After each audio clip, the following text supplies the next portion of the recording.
Sorry about that. Just realized I was muted. It is Wednesday night. I apologize for that. It is Wednesday night officially, folks. We've hit the midway point of this week.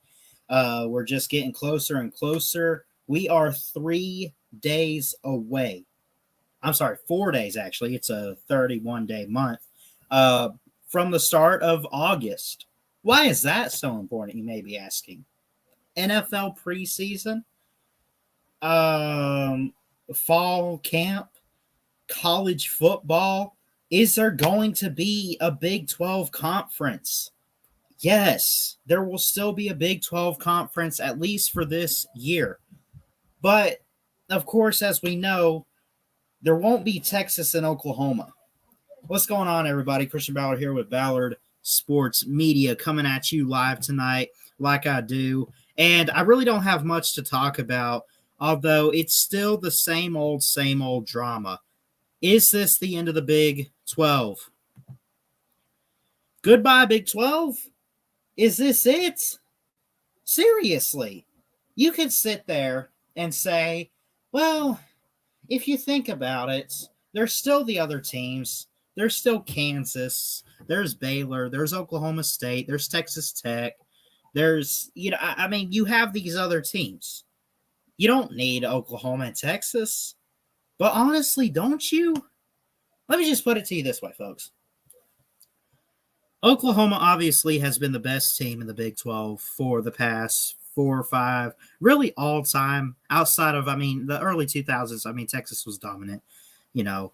But in recent years, who's made the playoffs from the Big 12? Only one team. One team. You look at the Pac 12, they've got Washington made it once, Oregon made it once. The SEC, we know what they've done. They put 3 different teams in. LSU in 2019, we know about what Bama's done. We know about 2017, what Georgia did to make that kind of run. The ACC's put in 2 teams. If you go back the first year, it wasn't Clemson, it was Florida State. And of course, we know what Clemson's done. But the Big 12 has only ever gotten one particular team in. Now, they made it like 4 times. 5, I think, actually. Oklahoma. They didn't make it last year. But you go back. I think it started for them. Let me double check. 2017 Rose Bowl. Then the next year, it was Oklahoma again in the Orange Bowl. Remember, Kyler Murray won the Heisman. Everyone questioned his height, but yeah, he still went number 1 to the Cardinals. Right. Tua destroyed them. Right. Oklahoma made it then. Then they make it in 2019. LSU has their run, and just so we all remind everybody who they had to beat to make that championship was indeed the Oklahoma Sooners.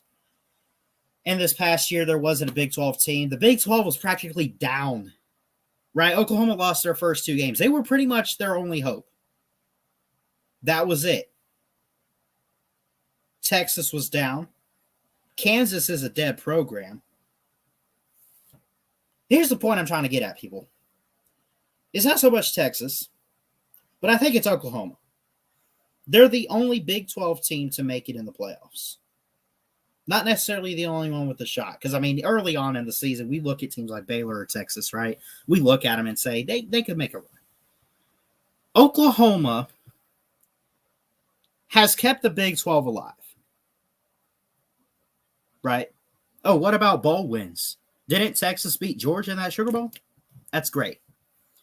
Didn't Baylor or whoever, win that, what? Yeah. I know what happened. I know. But come on, Power 5, we talk championships. We talk about getting on the big stage. The Big 12 has not made a playoff game. Or hasn't made a championship game. Let me show you guys something. Let me pull this up real quick. Playoff. Let's look at this. I want y'all to look at something because I don't think you guys understand the severity of this. This is ridiculous right here. I'm going to show you guys the history of the college football playoff. Take a quick look here. And of course, you're reading that right. Goodbye, Big 12. Yeah, let me get to that in a second. But let's look at some history here. Okay, so you have the first ever college football playoff. Say goodbye to the BCS. You have Oregon and Florida State. Jameis Winston was the quarterback at Florida State. Of course, that's after that season, he gets drafted by the Bucs. Rest is history. We're going far back. We all know what happened in pretty much all these years. You have a SEC team in Alabama who took a loss to Ole Miss, ran the table, won the SEC, made it in as the number 1 seed. Florida State won the ACC. Oregon won the Pac-12. Ohio State. Look, you have all this happen, right? You get Alabama, Oregon, Florida State, and Ohio State. The next year, Clemson, Alabama, Michigan State, and then here you go, Oklahoma. Now, Oklahoma got in. Clemson was a favorite by far. And they blew them out by 20 points, 37-17. Okay, that's not too bad. Oklahoma had a good season. They won the Big 12. They made it in. And they got in the playoffs, right? Okay. Cool. The next year, there was no Big 12. You had the Pac 12 with Washington. You had Ohio State from the Big 10. You had Clemson from the ACC, and of course, Alabama from the SEC. The next year, though, Oklahoma would bounce back, and they actually had a pretty good shot. This was Georgia's Cinderella-type season where they came up an overtime game short of winning a title and, breaking a long drought of not having a natty. I'm not going to get into the 1980 to troll Georgia fan. I'm not going to do all that, right? I'm getting to my point here. So the 2017 season, the Rose Bowl game, Sony Michel runs it in for the Dogs, double OT, upsets the Heisman winning quarterback Baker Mayfield, right? Oklahoma got back. They had a chance. Baker Mayfield was there in 2015. You go back and look at it. He said, I am not going to blow this again. I want a Heisman. I got my Heisman trophy in hand. I want my Rose Bowl. And ultimately, I want my national championship trophy that I didn't get a few years ago. So he gets in there. He gets his team to the playoffs, number 2 seed, and they lose in double OT. Right. And, of course, second and 26. The rest is history in 2017. 2018, Oklahoma gets back. That was the year Kyler Murray took over. Right? Remember the Browns? I don't even know if they tanked or if they just straight sucked. But they went 0-16. They draft Baker Mayfield. Okay, they don't have a quarterback. Well, here comes Kyler Murray. He wins the Heisman. Over Tua Tagovailoa, by the way. Tua, by the way, beat Kyler Murray in that Orange Bowl. So Oklahoma's in there. And now, hear me out. They are now 0-3 in playoff games. Orange Bowl, loss. Rose Bowl, loss. And now an Orange Bowl loss. The next year they make it in, LSU's year in season. Now they're 0-4. 0-4 in playoff game. Oklahoma has made the semifinals 4 different times. 4 different times they've made it. They are 0-4 in the college football playoff. Oklahoma is. That also looks bad on the Big 12's part. Have other teams had their chances? Absolutely. Absolutely. We looked a couple years ago that it looked like it was going to come down to Oklahoma or Baylor as the Big 10, the Big 12 champ. And, hey, what's up, Lee? How you doing? We looked at it like that. Oklahoma won. Jalen Hurts let him in there. Right? Here's the point I'm trying to get at, folks. It's not a good playoff record. It's practically Oklahoma and everybody else in the Big 12, regardless of what you want to say. Oh, Texas was right there a couple years ago in the Big 12 title game. Oh, Texas recruits well. That's great. But let's be honest. It is Oklahoma and everybody else. And if the rumors are true, I'm already sold on the fact they're out of the Big 12. I don't know exactly if they're going to the SEC, which that's what it seems like. But if Oklahoma and Texas are truly out of the Big 12, first off, it's no longer the Big 12, it's the actual Big 10. Because, the Big 10 itself has like 14 teams anyway. But anyways, it goes from 12 to 10 teams. Nothing wrong with that. 10 team conference, okay. It's kind of small, but it's doable. But who's going to step up? Obviously, you'd have your next type of champion. Maybe it's Baylor. Maybe it's Oklahoma State. But are they going to be good enough, though? Are they going to be good enough to not only win the Big 12, but we're looking at, can they do it with only one loss? Can they do it undefeated? Can they run a table in the Big 12? Now, maybe you sit there, and actually, now that I think about it, maybe you say, well, I think they could because Oklahoma's out of the picture. Texas is out of the picture. Aren't they the ones in the way? You actually might be right for a change. But at the same time, you got to look at competition head to head all the way around in the Big 12 where anything's possible. There's no defense. It's shootouts. And at any given Saturday, any given moment, these teams slip up. And it's not one of those we slip up with the loss and we learn from it. It's we slipped up a couple times this year. We're lucky to have this game as a win. And I can't believe we let this game get away and we lost it. It's crazy. I really think, now I don't think the Big 12 itself will end. That's not what I'm saying at all. But I mean, from a national standpoint, when I say Big 12, what's the automatic thing you're thinking of? Be honest. If you're a true college football fan, you're thinking Lincoln Riley and the Oklahoma Sooners, Big 12 champs, they're making the playoffs this year. They're running it. Maybe this is their year to win a playoff game. If I told you Big 12, you're probably thinking that. That's what I'm thinking. That's what I'm thinking in my head. But now with them out of the picture. And now Texas. See, let's say it's just Oklahoma leaving. Maybe you look at Sarkisian and you say, you know what? He's in a good state for recruits. He can win between the other Texas schools.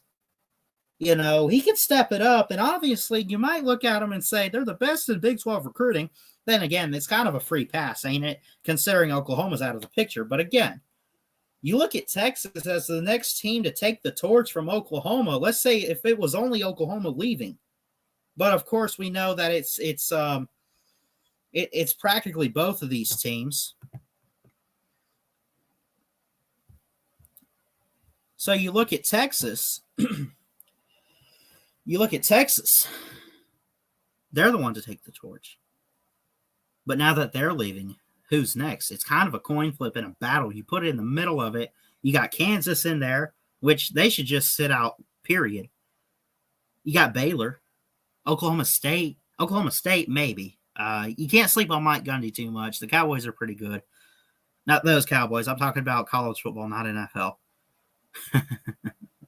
I couldn't help myself there, folks. I apologize. But you look at it. Oklahoma State's there. Baylor a couple years ago, and even prior to, the kind of run that they had in 2019 to get to the Big 12 title. Even prior to that, I mean, they're not a bad program. They're not bad. They've had some good players and some good teams. The Baylor Bears are a pretty good program right now. They're not like super, like they're not. I don't know if I put them tier 2 with obviously they're not on like a Clemson Bama level, and I don't think they're on a Georgia level, but they're kind of one of those teams like, we could see what they do. They might push for a bowl game spot or something. At least it looked like that. I don't know. I don't know what Dave Aranda's going to do.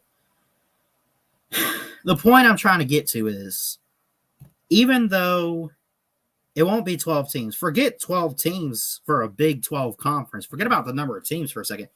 I'm just looking at it from a standpoint of who's going to be the next team to take control of the conference on a consistent basis. If Oklahoma's just leaving, you're looking at Texas, right? Let's say Texas isn't leaving. It's just Oklahoma going to the SEC or something, or wherever the hell they want to go. You look at it like that, it's like, okay, Texas, you're up. I guess you could be back, right? But considering that it's both of those teams,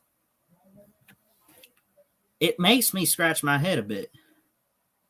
Baylor, Oklahoma State, I don't know who's next.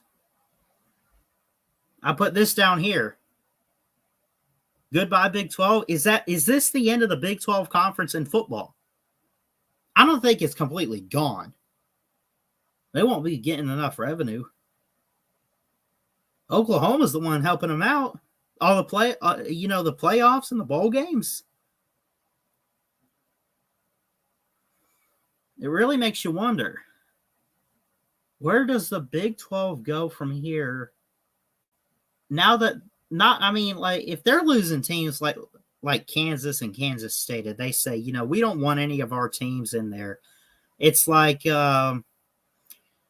okay, bye, see ya. But now that it's Oklahoma and Texas, it's like, holy crap, we got to get everything together, sound the alarm. Our teams are gone. Our conference is gone. We're going downhill. Like, it seemed like this year, especially with all the hype around Oklahoma, they were going to finally have a good defense. It looked like. I think they still got, who was it, Alex Grinch as the defensive coordinator, right? It looked like they were right here. Like, the playoffs start. Give it 1 or 2 years, Oklahoma comes in. Start to go up a bit. They take a small fall, but they go up and up, winning the Big Ten. Yeah, they take a small loss, but they're winning the Big Ten. They're climbing up that ladder. They get to the playoffs. They can't win a playoff game, but you know what? Who cares? They are representing their conference as one of the 4 best teams in the country at the end of the year. At the end of the year, they are still representing as one of the 4 best teams. And where do they come from? The Big 12. I have to take a breather right there real quick. So where do they go now? Oklahoma, I think, in my opinion. Now, again, you do have Iowa State. I apologize for forgetting about Iowa State. I like Matt Campbell. I like Brock Purdy this year, Breece Hall. I love the team this year. I guess they're the team to take over for the Big 12. I hope Jeff Webster, I don't know if he's in here. I'll have to double check the comments, but if he does watch this back or whatever, I apologize for forgetting Iowa State. I'm glad I caught that. I guess they are the next team. But even still, like, is it Iowa State and everybody else now? Practically. But is it going to be the same? Are they going to be able to do what Oklahoma has done on a consistent basis and not just win the Big 12 once? Not do it one time,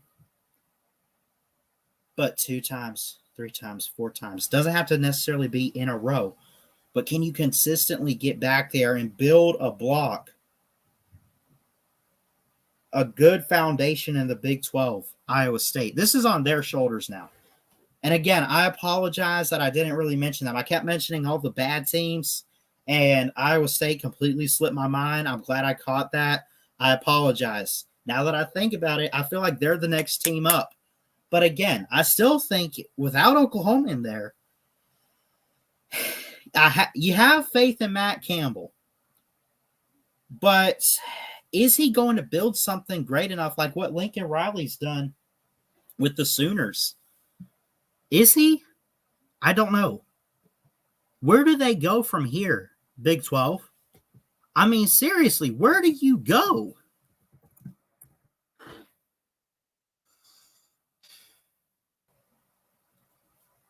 Bob Mosley, the Big 12 commissioner, has got to be sitting in his chair right now in his office, scratching his head, holding his like this, just in shock. His 2 best teams, 2 of his best teams want to leave.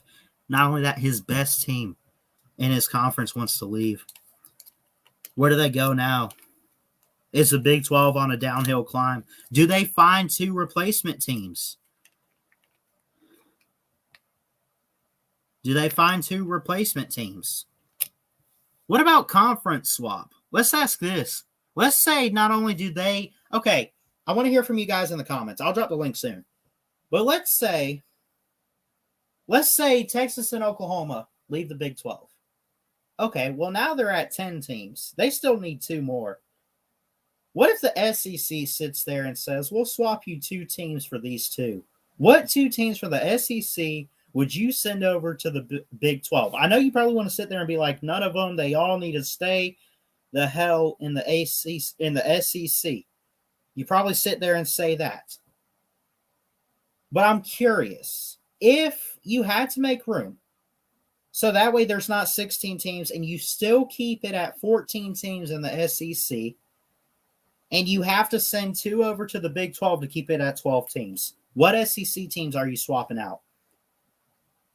That's an interesting question. are there really any worth? I mean, first off, do Texas and Oklahoma qualify, I guess, as southeastern type of teams?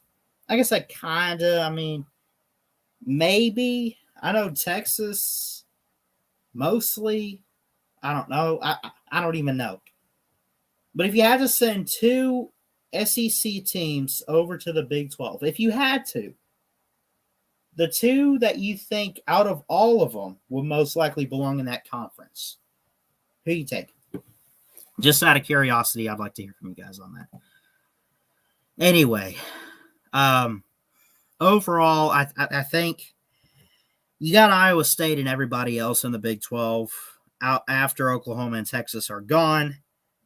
So it's up to the Cyclones and Matt Campbell, I guess, to try to keep the Big 12 alive, but we'll just have to wait and see what they can do.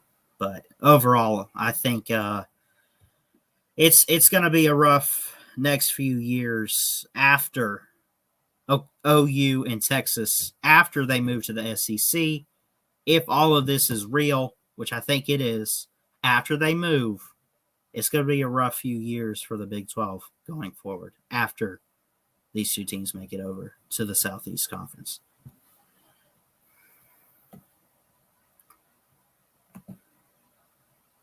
Jim Hamrick, welcome. Whole Foods, Human Resources. What's up, Big Lee? What's up, Dominic? What's going on, guys? Jim says Missouri and Tennessee. I could see that, I guess. It'd be interesting to see Tennessee trying to handle the Big 12, wouldn't it? It'd be something. I went ahead and I dropped the StreamYard link. If anyone wants to join in, feel free to. And we just hang out, talk some sports. It's up to you guys, though. But overall, I think the Big 12's got to be shaking in their shoes right now. There's no way. There's no way. There's no way. I mean, they can't be taking any of this lightly. They can't be taking any of this in a good way. The Big 12. They can't. They're scratching their heads. They're pacing. They're ripping their hair out. They can't handle this. We're losing Oklahoma.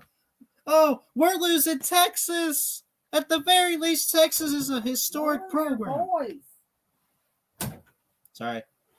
At the very least, Texas is a historic program. Gosh. Man. Big 12, get it together. Give me 1 second, guys. I'll be right back. I dropped the StreamYard link. If anyone wants to click that and join on, I'll add you in a second. But give me 1 minute.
All right, guys. I'm back. I went to cool off. I had to get something to drink, man. I did all that talking. Crap. What's up? Who we got? Yo, what's up, Ballard? It's Gator Zone. Who is it? Gator Zone. Oh, what's up, Gator Zone? How you doing? Doing well, you? Doing great, man. What you think about the Oklahoma Texas deal going on? I love it. You do?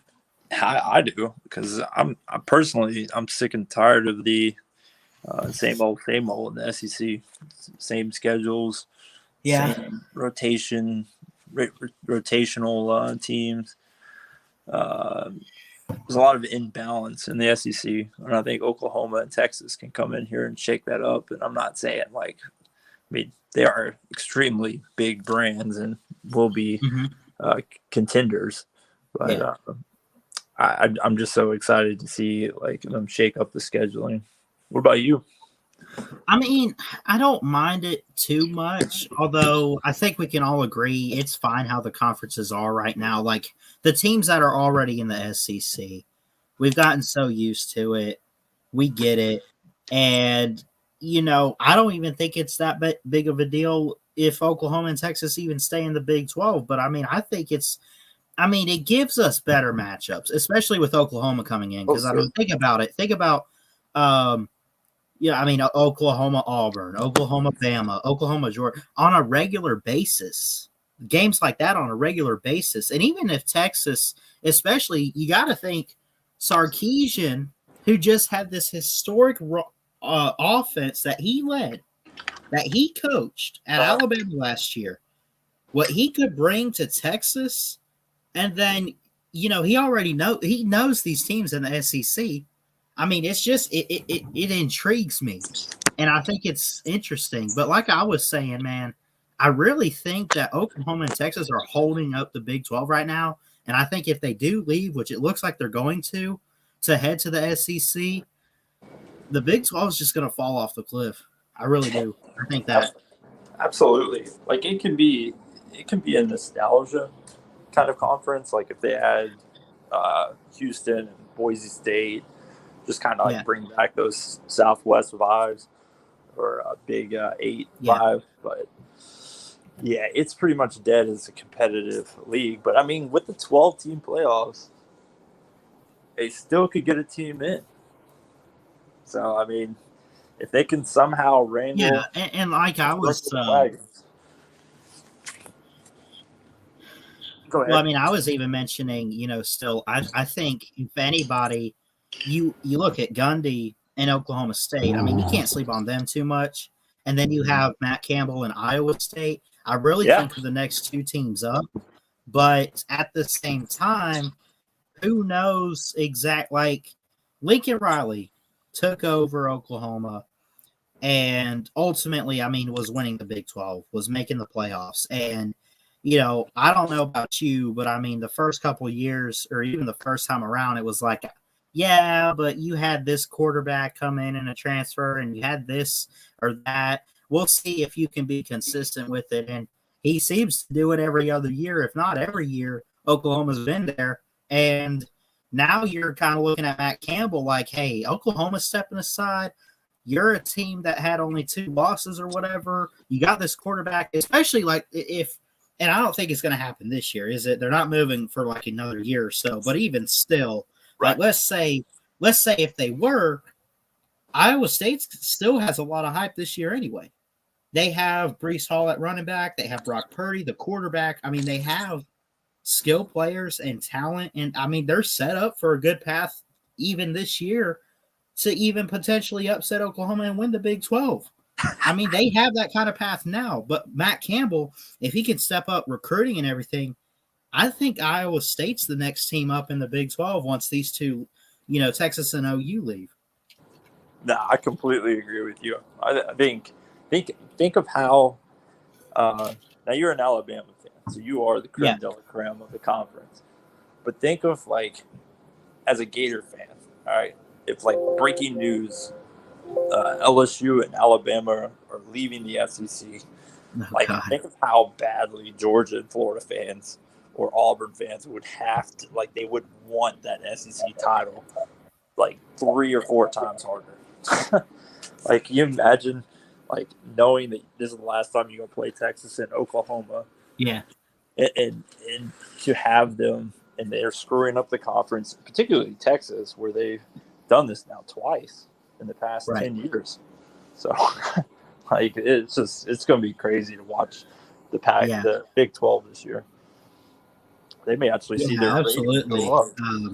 And this whole, like, you know, I hear people say, you know, oh, they're in this conference and they're with this team in this conference, and it's all based on geography when it comes to that. That's the stupidest thing I think I've ever heard. Because if that were true, why wouldn't, you know, both Florida and Florida State be in the same conference? Wouldn't South Carolina still be in the ACC or something? So, I mean, geography and everything, it really doesn't. I mean, at this point, I don't really even think that matters in terms of where you go and play in a conference. I think it's just one of those, like, at the very least, come close to having it make sense in some way, shape, or form. And at this point, I mean, you look at Oklahoma and Texas, I mean, they still are considered like southern states in a way. So, I mean, geography-wise, I mean, it's like, okay, maybe they could fit in with the Southeastern Conference, but I mean, at this point, it's not even so much that as it is like we're gonna find out too. And I said this the other day on one of my streams. I said we're gonna find out. We know Oklahoma's good. Forget Texas, Oklahoma. We know they're good, but they have yet to win a playoff game. And we're gonna find out just how good of a team they are when they start playing a tougher schedule. Because I mean, I'm not saying this out of bias for the SEC or anything. I think it's already proven. I don't want to say they're the best conference, although obviously as a fan you think that, but they're at least better than even half of the Big 12. But think I was saying this the other day on Celine's stream. Think about it. Mm-hmm. I mean, Missouri came into the league, and Texas A&M came in the league in 2012. Missouri made it to the SEC championship in 2013 and 2014. Texas A&M had Johnny Manziel. It was a win or two away from representing the West. You know what I mean? Mm-hmm. Like, people are a little like, and that's Missouri and Texas A&M. So it's like they came in and automatically showed why they belong. Yeah, I think Oklahoma can hold their water. I mean, they may not be able to replicate the same success, especially with this day and age with how much the recruiting. Like, because if you remember, you were seeing the dynasty be built for Alabama. Right. There was no Georgia. No, like, I mean, you got your 9-2 Georgia team, or whatever, 10-2, 9-3, 8-4 Georgia team. Yeah. So they weren't, and Florida was clearly down. Under Muschamp, because the year before that they were 6-6 playing in the Gator Bowl. So it was an interesting time for these teams to join, and I don't think Texas and Oklahoma are going to have the same advantage. But I also want to warn people, like, hey, as much weight as we put in the SEC stuff, man, some teams can come in here and make an immediate impact, and they already have. What's up, guys? What's up, Nate? What's up, man? I have a quick question, though, and I want to get your thoughts on it. But do you think any of this whole move to the SEC, do you think any of the whole 12-team playoff expansion, do you think any of that maybe played a part in this? No. No? I mean, I was just curious because, I mean, it's kind of – I mean, it's like all of this crazy – I mean, college football is just changing. I talked about this the other day. I love the sport. I'm always going to love the sport. I don't know if it's going in the right direction, though, because now what you have is you have a 14 playoff currently, which I think we've seen that it's fine, right? Even though half the games have been blowouts, but it's very – we're so used to it now. I think it's a better system than the BCS, but now they want 12 teams. Not only that, it's like within the past month and a half or 2 months, maybe. I don't know how long this has been going on, but it went from we're going to expand the playoffs to 12 teams to now college athletes can make money with the NIL to now the Big 12's in trouble and these two best teams are leaving. and it's all just happened all at once, and now it's like one thing led to another, or at least it seems like it. Maybe, I mean, it's kind of coincidental that it all happened kind of all at once, but I don't think all three of those things I just mentioned, I don't think they all tie in together. But I mean, it definitely at least shows you just how much the sport's changing. And the question is, and only time will tell, if all of this is for the greater good or if college football is just going to crap right now. Yeah, I mean, I think, I know it's cliche. Let me go back to what you were saying. I said no right away, just top of my head. Right. But let's be honest here. What did Bobby Bowden used to say about potentially joining the SEC? He said, "Why the hell would I go to SEC when I know I'm pretty much guaranteed to be in the what we would call the New Year's Six, the BCS bowl games, if I'm in the ACC?" And maybe that was in the mindset of Oklahoma and Texas, thinking we have a better shot in a 4-team playoff to make the playoff if we stay here in the Big 12. Right. But now it doesn't matter because we know how good we are. But here's the thing, though. Like, I mean, what I'm trying to figure out, it puts more pressure on you, though. Because, I mean, now you're sitting there and you're saying, okay, well, they're going to get the 5 conference champions. Well, you know, it might be Alabama, but at least they got some at-large team bids, and we could be an at-large team. Why the heck would you want to do? I mean, look, either way, I'm trying to think of how I want to put this. They expanded the playoffs. They are. I mean, it's going to take a couple years, obviously. More teams can get in. It's not as hard because, you know, they're not selecting as little teams, you know, they're selecting more. But now you're playing a tougher schedule and making it harder on yourself in a way. And even though there's more teams to pick, there's still, you know, what's the word I'm looking for? There's still like a certain code that the committee's going to have to follow. There's protocol when picking teams, and we don't even know what that's going to bring. Completely, at least. So, I mean, is Oklahoma and Texas joining and saying, "Oh, we can go play in a better conference, and you know, we can, you know, have better quality wins." But what if they don't? You know what I mean? It is a risk. If they don't, then they're just making it look like an even bigger just decision or an even worse decision as to why. I guess they joined. I don't know. I'm losing what I'm trying to say, but I think you get what I'm trying to get. Go ahead, Nate. I just said, I get what Bauer's saying. It's a risk, and if it goes the wrong direction for both teams, suck it up, Buttercup. Right. Oh, yeah. I think they might benefit more from staying in the Big 12 because, again, like I was saying, we're going to find out just how good of a program these teams are, you know, with Texas and Oklahoma. Not that they're bad. They're not bad. Obviously, they have something, but we're going to figure out what kind of something they have when they play in a couple years in the SEC. And when that happens, man, I just they better put their big boy pants on and buckle up because it's going to be a tough ride for them. And even with the expanded playoffs, again, like I said, there's protocol. Like the committee members, when they pick the teams, they can't just pick whoever they want. There's protocol. You know, it's like, you know, strength of schedule, comparing head-to-head competitions when they have similar opponents or whatever. who beat what team worse than the other, or what I mean, like there's certain protocol. They can't just pick whoever they want. So, they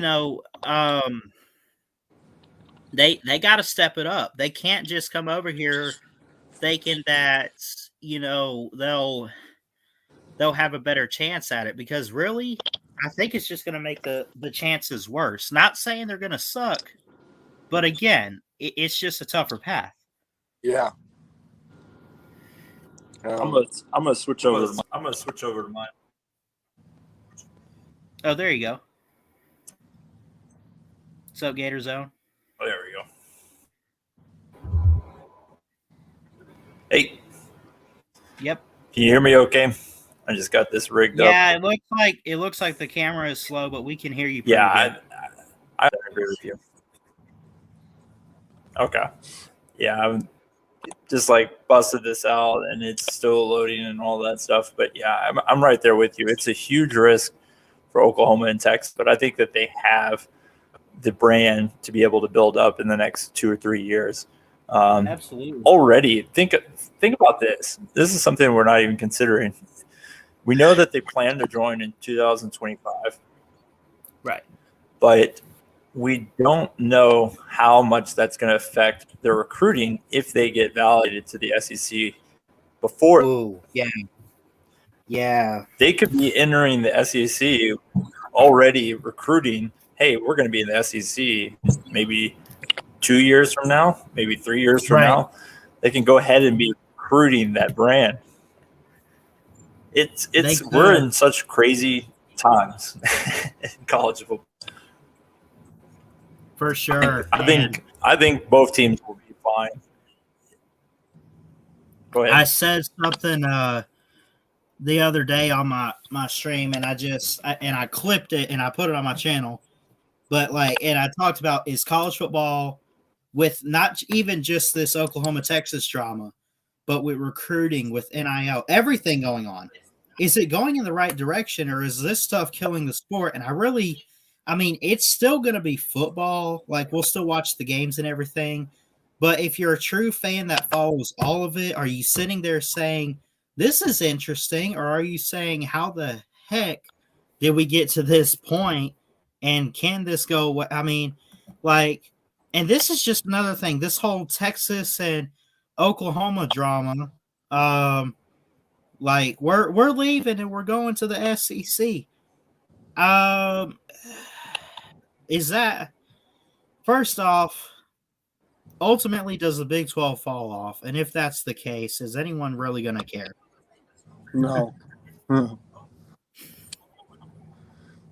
I'm sorry, Big 12, but hey, you're a dead conference. But yeah, I mean, they had some good moments for Big 12 as a conference, but overall they were dead already. But I just remembered, it's not going to change how I view the sport.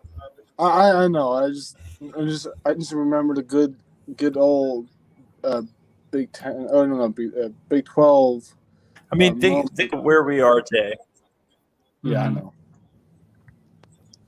Well, I'm just saying that I just remember how when I'm not trying to change the table, but the only thing that I was going to say is think about where we are today. Yeah. I mean,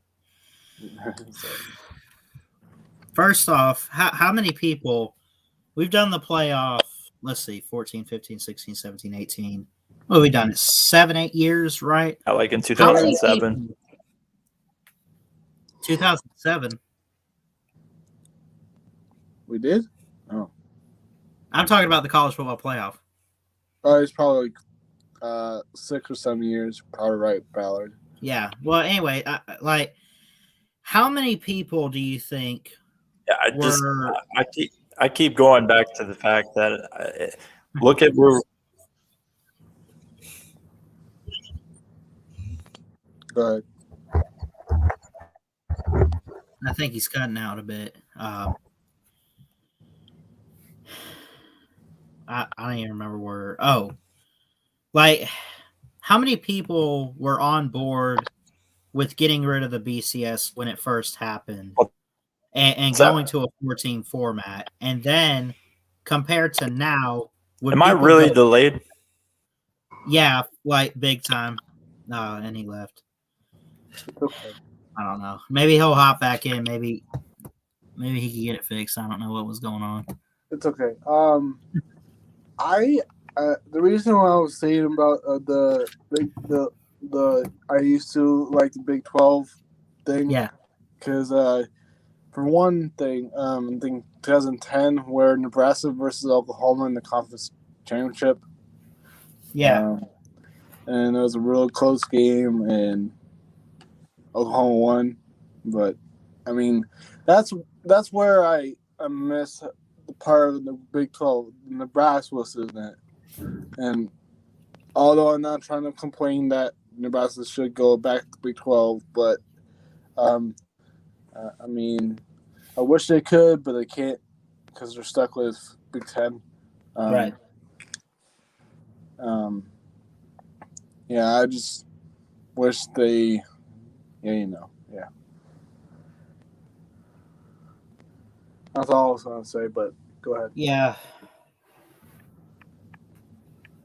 All I was trying to say, I don't know what's going on with the computer. Yeah.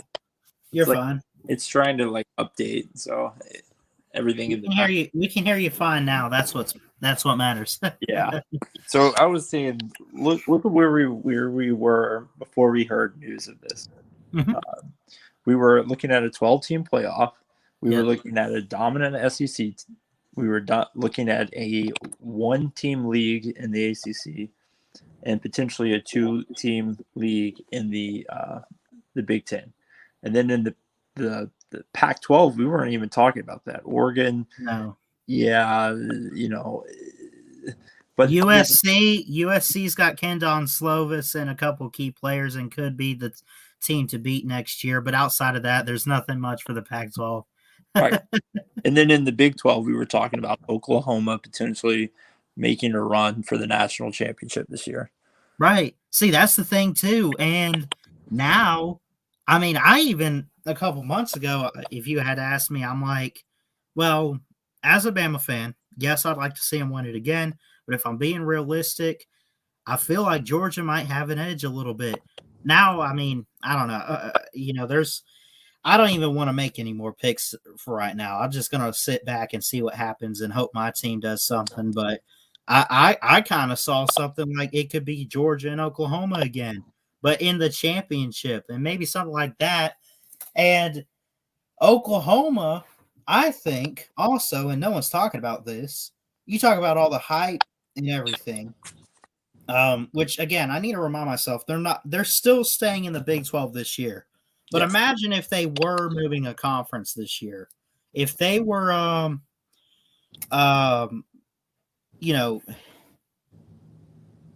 if they were joining this year, they go from being one of the top favorites next season to going down because the path they're taking in the SEC. I mean, yeah, just saying. Well, I think they probably still would be entering the season. We'd have to see what the first few games. Oh yeah, they'd still be a favorite, but instead of maybe being like the second or third best odds, maybe they drop to like 4 or 5. They drop a couple spots, and you look at it like, okay, now they have to play Alabama regular season. Now they have to play Georgia. Now they have to face someone maybe like A&M or whoever. Now they have to play these teams instead of they could meet up with them postseason. Now they have to play them, and that's a roadblock potentially to where they want to get. Oh, absolutely. Yeah, it would be an immediate impediment of just having a 1 or 2 games that could give you a hiccup. But everybody is going to give Oklahoma that kind of respect to get into the playoff. There's no animosity for them getting there and not winning a game. They're going to get into the playoff regardless. If they win 11 games and win the Big 12 championship, they're going to get in. But if they moved to the SEC this year, we'd start questioning that, particularly when it came to the SEC championship game.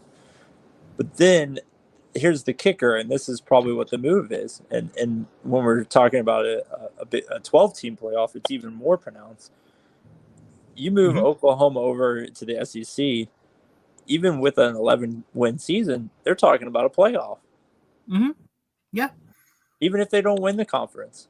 You know, Right. if they, in the season, or if they, after conference championship Saturday, we're looking at an Oklahoma team that's 11-2 with the loss to Georgia, let's say, in the SEC championship, and Alabama in the regular season, like perhaps a Tuscaloosa game. We're without question saying that they're one of the better teams in the conference. Look what happened with Auburn a few years ago. They go and beat Georgia and Alabama, and both Georgia and Alabama go in. Yeah, so and I guarantee you, I think there's a lot of respect for the SEC, even if they're not necessarily looking at conference. You just mentioned Auburn, 2017, and I don't give Auburn too much credit. As a Bama fan, my level of hatred is, I mean, you get it, but I try to be fair and unbiased. I'll give them credit, and I got to give them props for 2017. They had, I think, 2 losses in the regular season. One of them was to Clemson. The other I thought was to like LSU or whoever. But anyway, they went and at home, even though it was at home, and you could say, oh, well, they had a full and packed Jordan-Hare Stadium. It's not fair. It's home field. It's fair. I'm sorry. Anyway, every stadium is going to be packed in full. Yeah, don't give me that excuse ever again.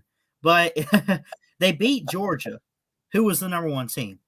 Then they go and they beat Alabama. They beat the number 1 team within twice within a 3-week span. Not only that, if they were ranked, I want to say like number 3 or number 4 in the SEC title game ahead of Georgia, and it was a top 10 matchup. So they're already there in the top 4. Oh, but they got 2 losses. But they set it up in the SEC, ran the table. In the SEC, they won the division. And if they had beat Georgia, regardless of how many losses, they're the SEC champions, and you just don't leave that out. No, not at all. Do you remember who the was there 3 teams in the first ever college football playoff poll? 3 SEC teams. Remember the first ever one? Hold on. Yeah. Let me double check. I think you might be right. I'll double check. What's up, LSU fan? It would be 2014, and I think the first one's released in October. You can always go back and look at these. Let me double check because I know 3 teams that were in the first ever playoff. It was Florida State, who was the defending national champions, and then it was Ole Miss and Mississippi State. But I can't remember if there was an Alabama in there, an Auburn.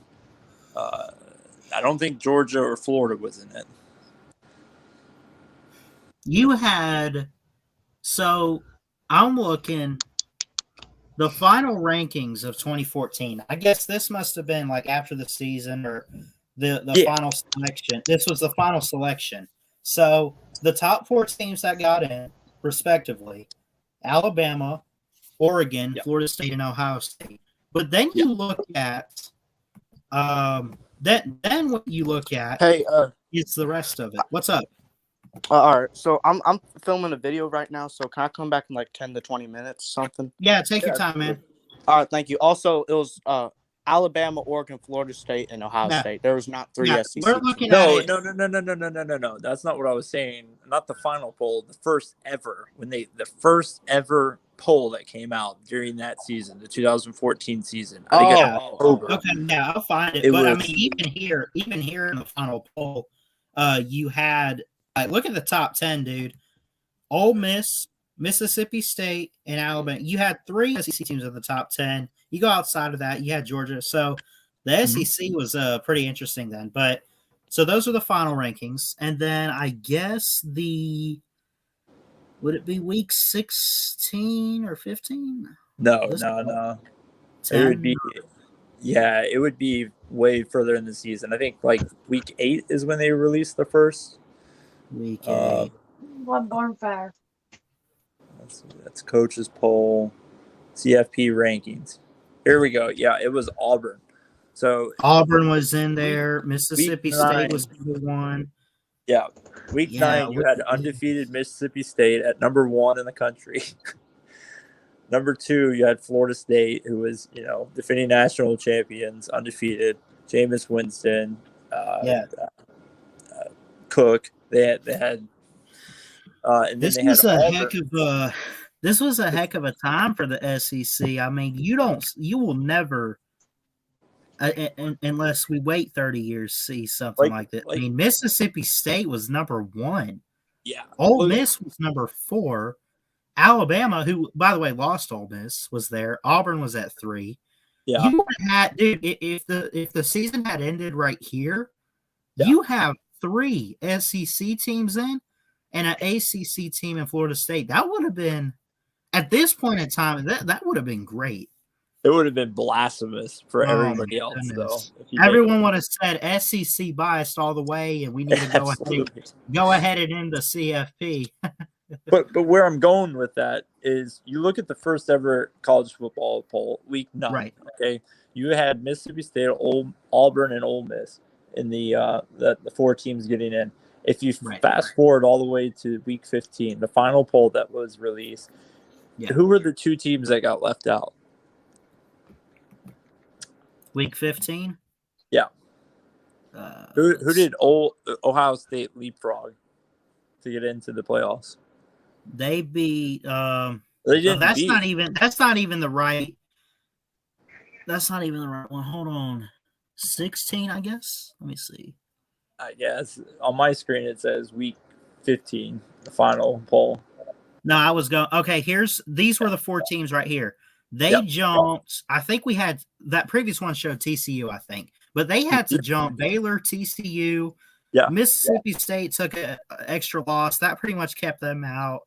I mean, a lot had happened, and what was incredible, even though they won the SEC, I mean, Alabama right there at number 1 in the poll was Sure. and the fact that Florida State too was undefeated, by the way. The point of that was you had a whole bunch of SEC teams in the playoffs, and then you look at the final poll, and Baylor and TCU were left out. They were leapfrogged the week before. TCU was sitting at 3rd. Yeah. They You won the imagine too, and they fell back to 6th. And Baylor was sitting at 6th. They moved up to 5th, but not enough to move up to 4th. Okay, this has something to do with why we were talking about Texas and Oklahoma today joining the SEC. There are plenty of reasons why I think they've known for a while that the SEC is your best chance to get into the. You don't have to have the perfect season to walk into the playoffs. And well, I mean, the we've rumor already of having proven 12 too. teams to do it. Yeah. The rumor of having 12 teams to do it. You're almost, if you're looking at Oklahoma and they maintain the caliber of play that they have, and let's say they come into the SEC and they, drop 2-3 games a year, they're still in the 12-team playoff poll top. Right. Unless They're those pretty losses are guaranteed truly, themselves. unless those losses are like truly bad, I don't even know they're, about then that. they're kind of I don't- outside, aren't they? Look at 2018. If before, let's see, before 2018. this would have been 2018 week. What week would that be? Week 10. Week I would say. 10. Yeah, No. 2018 week 10. Here you go. Look at this. I remember that. Look, Kentucky was right there at number 9. And Florida hanging right in there. They'd be in Yeah. the playoffs Look at if that was the thing. LSU. Because remember, we had that matchup at Death Valley where Alabama beat LSU. They were number 3 right there. This was actually, I think, that week. Now, Here's the thing, too. I'll say this, and I'm not taking anything away from Clemson, but if you go back and you listen to Nick Saban talk about what happened in that Clemson game, he mentioned that, the way they beat LSU, they took things for granted after that and they lost their way a bit. I would kind of agree because, it wasn't supposed to be a 29-0 shutout, and Alabama proved their dominance that night. But anyways, get back to these rankings. Yeah, but look where's the next Big 12 team there? You have Oklahoma at 7, and then you don't see one again until I guess 13 West Virginia. Yeah, and then on downward to 17th for Texas. And notice how many losses those teams have, and look at how many losses the SEC. Well, West Virginia was 6-1 at the time. Texas had 6-2. Yeah, go up there. LSU. That's not bad. LSU and then sitting you at have third in the country, Ballard, and they have one loss. Kentucky's sitting at what were they, 6th with one loss? Iowa State was in there. I didn't even know that. They were. You get what I'm saying, though, is that the writing's on the wall. The SEC is a better chance to stay relevant. And look, even Georgia with one loss. The SEC is a better chance of staying relevant and staying in the top 10 without having to be perfect, without having to be absolutely dominant in your games. Right. And sure. Even for Oklahoma, when we're talking about Oklahoma, when we're looking at that, who's going to be the 4th team to get in, Oklahoma's got to win the Big 12. Oklahoma's got to win convincingly against Kansas. If you play a close game against Kentucky in the SEC, nobody's going to bat an eye to that. No, not at all. Kentucky, I don't think people give Kentucky enough credit anymore. They're not that bad. You could sit there and say that maybe they had a rough year or two, but the losses that they normally have are what? Florida, Georgia. They played Bama last year. No one was stopping them, but Kentucky, we just saw them in the ranks a little bit, like down in the 20s. They've had some interesting years to get in the top 25. I don't know if they're going in the right direction right now with Mark Stoops, but well, sure. But you get what I'm saying. There's a 6-6 Texas Tech team. Let's say you play a 6-6 Texas Tech team close versus a 6-6 Kentucky team. People aren't going to bat an eye to the close Kentucky games. People are going to bat an eye with I don't know if Oklahoma really. You can't sleep on it too much. You can't shame them. That's my point. Is Texas Tech and Kentucky are relatively on the same playing field as each other. They're relatively on the same playing field year in, year out. But people are going to give you more respect for the close game against Kentucky than Texas Tech. So Oklahoma and Texas, they know that not only the money, but this is the best way for them to manage a 12-team playoff. You're pretty much guaranteed, if you're Oklahoma, to get into a 12-team playoff.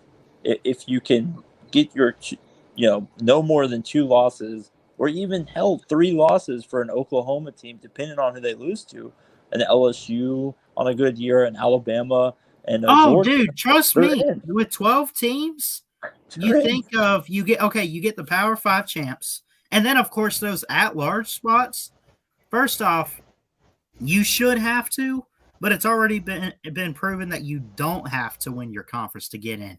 But if you have 12 teams, trust me, man, Oklahoma and Bama, if they have one of their worst years in a while, not like super bad, but not to the standards that they're normally at, they're not really getting outside of the top 15. So there's still a chance even they could get like a 11 or 12 seed, even with like a 1 loss or a 2 loss. Or you look at it like okay, Bama a couple years ago with that LSU, we lost the Iron Bowl, which had we won that game, there was controversy over they could get that 4th spot. I don't think it would have happened really, but even that year, a 10-2 season where your losses are to an undefeated ultimate champion and your biggest rival on the road at a tough crowd at Jordan-Hare.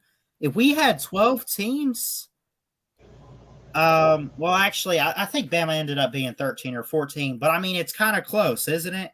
Yeah. You get what I'm saying? There's somewhat of a chance that you get barely outside the top 10, but somewhere in the top 12. You know what I mean?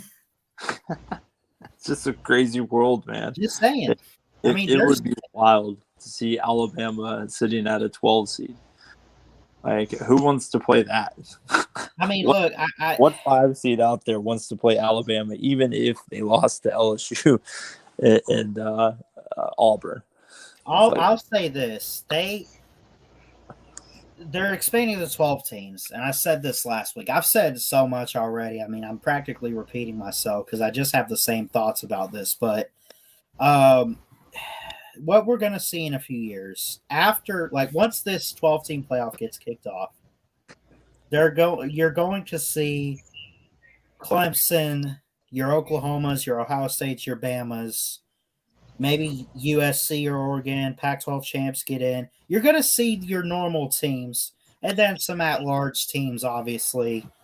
But let's just be honest, man. And I believe in what I would say any given Saturday, an upset could happen. But let's just let's just be realistic here. If it's still Alabama, Oklahoma, Ohio State, and Clemson that ultimately like make the Final Four, not one time, but like give it a couple times, and it's like, hold on, we went from 4 to 12, and it's still the 4 teams that we've been seeing on a regular basis. Why did we expand it when there weren't really any upsets? You know what I'm saying? And I'm afraid of that, man. I mean, I really, like, if you're expanding these playoffs, you're hoping for some upsets that you don't make it look too bad on the committee for doing this and the NCAA for doing this or whatever. So you can at least sit there and say, hey, a 5 seed pulled an upset a little bit, and they, we had like an A&M get in there in the Final Four, or we had a USC run the table as a 9 seed. Like, you hope to see something like that. I think you get what I'm saying. Well, I said this whenever they talked about a 12-team playoff, and I was playing it out in my head. Can you, like, think of last year? Okay, everybody wants to point at that one. Think of last year if A&M had gotten past their 12 seed. Okay, so it'd be a 5 versus 12 seed. Can you imagine Texas A&M? The resumes were completely different. Yeah, it was hard for the playoff committee to pick 4 versus 5. Notre Dame and Texas A&M. Can you imagine Texas A&M rolling into South Bend with that kind of momentum? Like, you got to be kidding me. You think they're better than us? You know, we should have had that bye. Oh my God, those would be so fun to watch. Jacob Watson, I hope you're wrong, but I wouldn't be surprised if you're correct. He says, I'm afraid that in the future I'm going to have to say the NFL is better than college football. I mean, it seems honestly like college football is becoming the NFL, and that's my biggest fear. Nothing against the NFL, but you want college football and NFL to be their own unique systems. You get what I'm saying? Mm-hmm. You don't want them to correlate. The thing that everybody always points to about why they love college football so much more is the traditions and the pageantry of the game. I always point to the amateurism.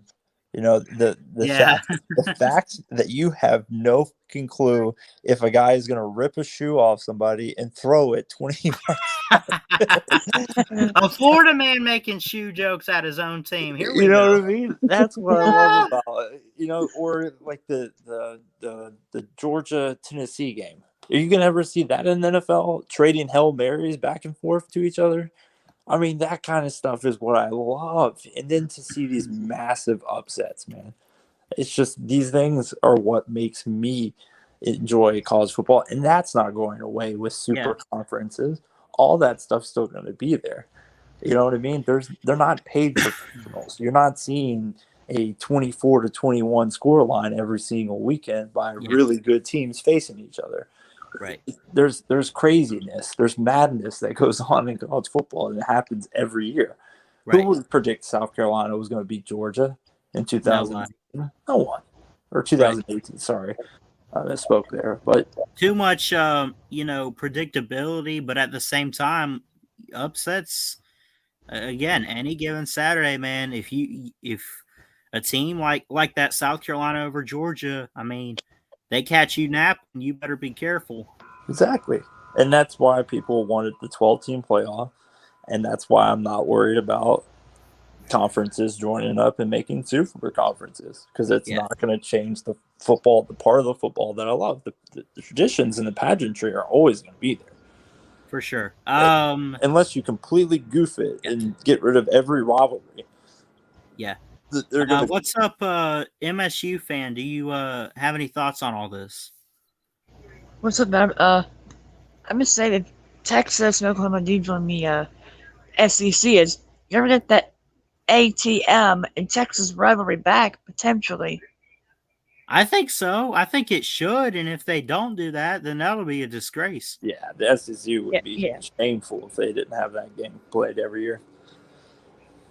I hope they like a group of 5 in the 12-team playoff. It'd be like that year Virginia Tech beat Ohio State in 2014 in Columbus. I think that one was in Blacksburg in 2014. The first game of the season.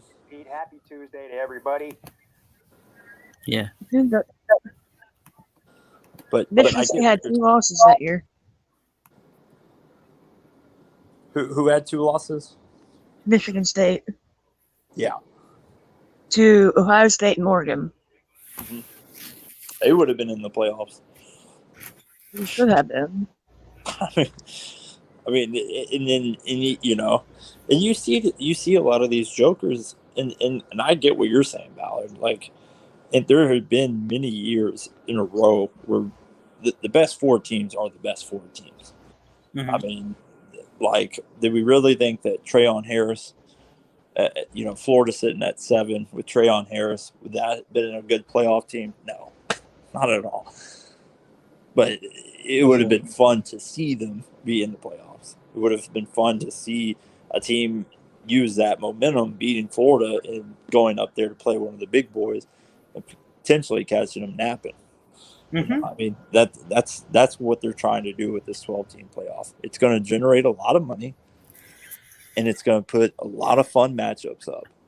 Hey, so Johnny Manziel, I guess, was asked somewhere what his thoughts were on Oklahoma and Texas joining the Big 12, or joining the SEC, I'm sorry. And he said, it's no cakewalk. It's not the Big 12. That's amazing. That's hilarious, man. Oh, my gosh. I can't wait to see Tennessee beat Florida. Tennessee beat Florida? God. That ain't happening. You better get ready for man. Is Tennessee even eligible to play this year? Do they even have a full team? Oh yeah. They got Michael. I got Vanderbilt beating Georgia. They'll march. What? Vanderbilt beating Georgia? What is that Vander? Now you on one, man. No. What? You lost your mind, son. It's possible. What? No, it's not. Good boy, son.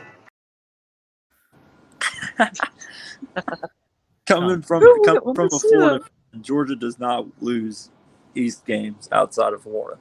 If he's right on what he just said, holy crap! Maybe we'll try to hire your ass. I might have to. Because, I mean, that was the boldest statement I've heard. That's probably the drunkest statement I've heard. No offense. I'm not trying to throw you under the bus, but I mean, what? He said Vandy? Did I hear him right? I think so. Yeah.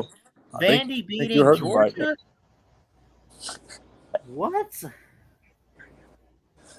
Oh, man. Let's just move on. I mean, like, if Michigan can lose to Appalachian State, anything is possible. That's not okay. This is different. I don't want to. This Oh, is a little bit but different. Syracuse beat Clemson. Kirby I know Smart is not. I know I say any given Saturday, but I don't. Okay, there is a point where you No. draw the line. You know, All what I right, mean? I'm back. Listen, if Derek Mason couldn't do it, Ballard, there sure as hell ain't gonna be one of these guys doing it. I thought I've said this like 100 times, but I thought he was the man that was built for that job, wasn't he? I guess not. I guess. I'm not. worried for college football in the future. Let's Like hear real about it. worried. Oh no, trust me. If you're a true college football fan, you should be worried about college football's future. It's not going away, but I mean, it's definitely going downhill, big time. And I'm also getting real tired of this conference realignment talk. It's kind of getting annoying now. Tell me about it. Travis Sy makes a bold statement. Shane Beamer will get fired in 2 years, and he Oh, wants I to know don't- what I don't Jacob think so. thinks. I think Shane Beamer's a good coach, especially for South I Carolina. think it's. I don't know if I want to. I mean, we'll see what he does in the SEC, but I definitely think it's a great hire. That for video- right now, but we'll see what he gets going. That video I uploaded is pretty funny, or at least I think. Mr. Mel Tucker at Michigan State, too. Yeah. I mean, Tucker- Vanderbilt baseball team won the World Series a couple years ago. Doesn't mean they're good at football. Yep. They're gonna beat Georgia, man. Travis, Apparently Travis so. Sy asked me. Oh my god. Now, Travis Sy, I think South Carolina. I mean, they'll probably in the future be a 7-5, maybe 8-4 sometimes. I mean, I think Shane Beamer's a good coach. Travis. Yeah.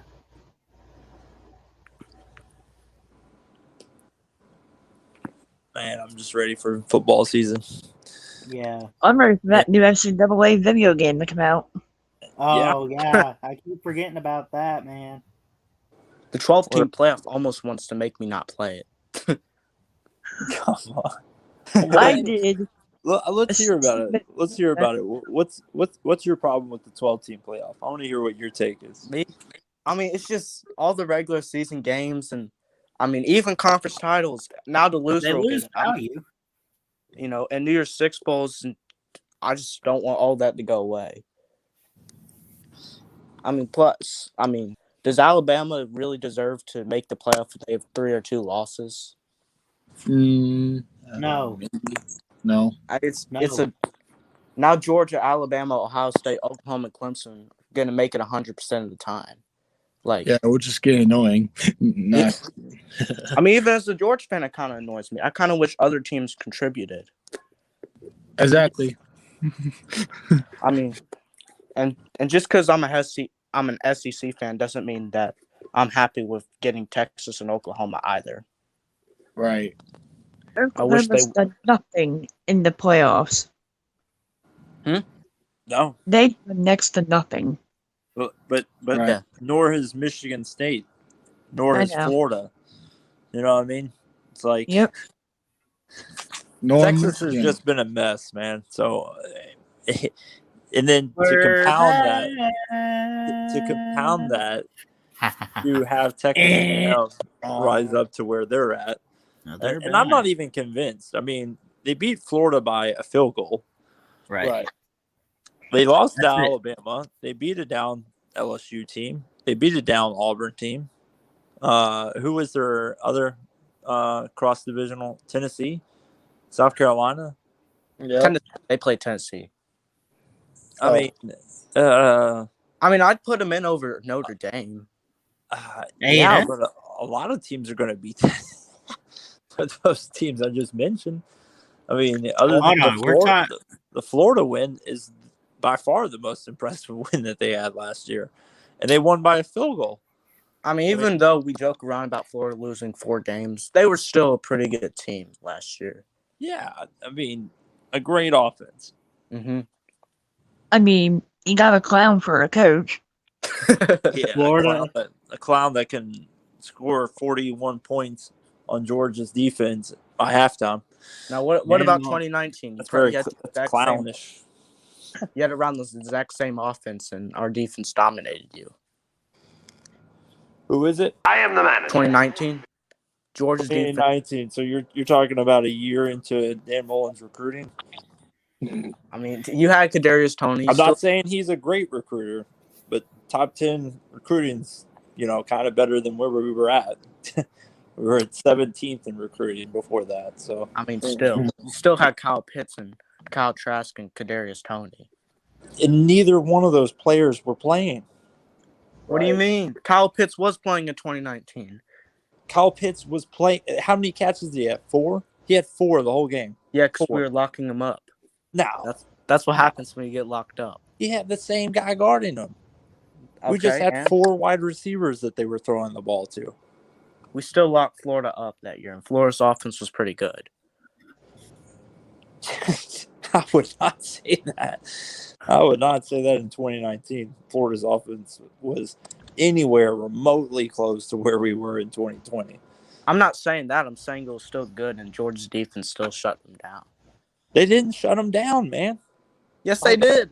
No, they did not. Yes, they did. No, they did not. Go back and watch the game. Florida had 11 procedural penalties in that game. They put them behind the sticks every single drive. How many rushing yards did they have? It don't matter. How many rushing yards did we have last year? Not that many. Exactly. And we still tore it up. I mean, you play with the players you have, and if you don't have an offensive line, which you can thank old McElwain for that. McElwain came into the program in 2015, knew that we didn't have an offensive line, did nothing about it. He didn't recruit a single 4 or 5-star offensive lineman, and then we end up with Martez Ivy as a 5-star in 2018, and that's it. Well, still a great defensive performance for Georgia in that game. Yeah, there's no question. Georgia's defense, even last year, was one of the top 3 in the entire country. Yeah, I mean, Georgia's defense was good. I mean, there's no excuse for it, but we did have a couple of injuries, but no excuses. I know Michigan's not making the playoff under Jim Harbaugh. Michigan's going 15-0 next year. What are you talking about? They ain't going that far. You guys can't even beat 0-5 Penn State. How can you beat Penn State or Ohio State? Yeah, When Michigan. was the last time y'all beat Ohio State? 2011. Who, me? I'm not a Michigan fan. I'm the only one here as a Michigan Yeah. fan. So I said 2011, which is a decade. Yeah, And Ohio State was and that year. Jim Harbaugh, he has to do something this year. Which I agree. Yes, I know. And Which- he won. Michigan State gets them at home. Penn State gets them at home. You guys Well, play Indiana, and Ohio Wait. State, and Ann Arbor. I know that, but anything can happen with one of those teams or one of those games. Yep. So But you're not beating Wisconsin. I'm sorry. It's just Wisconsin on the I'm road. not saying I'm not saying that. I agree. I don't think we'll beat Wisconsin, which is a loud place to be. It's gonna affect our players, and so I mean, you should enter that game undefeated. right. But Yeah. that's like 5% gonna happen. But Yeah. but at least it's like a percentage, not like a 0%. As also, but I'm not trying to be biased, but I think we get MSU at your house, at Michigan State Stadium in a close game. I would say, but not Last year, with no adjustments to the passing attack. right. Wait. Are you gonna agree with me that your quarterbacks, one of the quarterbacks kind of stinks? When Barbie left, we got Anthony Russo and Peyton Thorne. Oh, Lavari left? I didn't know that. Y'all Yeah, remember, He he's transferred, didn't he? He's at Northern Illinois. They play at Yeah. Michigan in week 3. Wow. Y'all remember that crazy play 5 years ago where the punter fumbled? Yeah. Yeah. Yeah. The I had to You laugh know at who, that. that I'm play sorry. doesn't happen. You know who And won we that play my doesn't then happen. Harbaugh Michigan that State happens too. Y'all know who my college team is? Greenbow, Bama. Alabama. Alabama. Yeah, Sweet bandwagon. Alabama. No, Say that. Alabama. I just added that one. Like, I knew you were. Rutgers in Boston College has the top 10 recruiting classes for next year. I want picks for the Georgia Clemson game.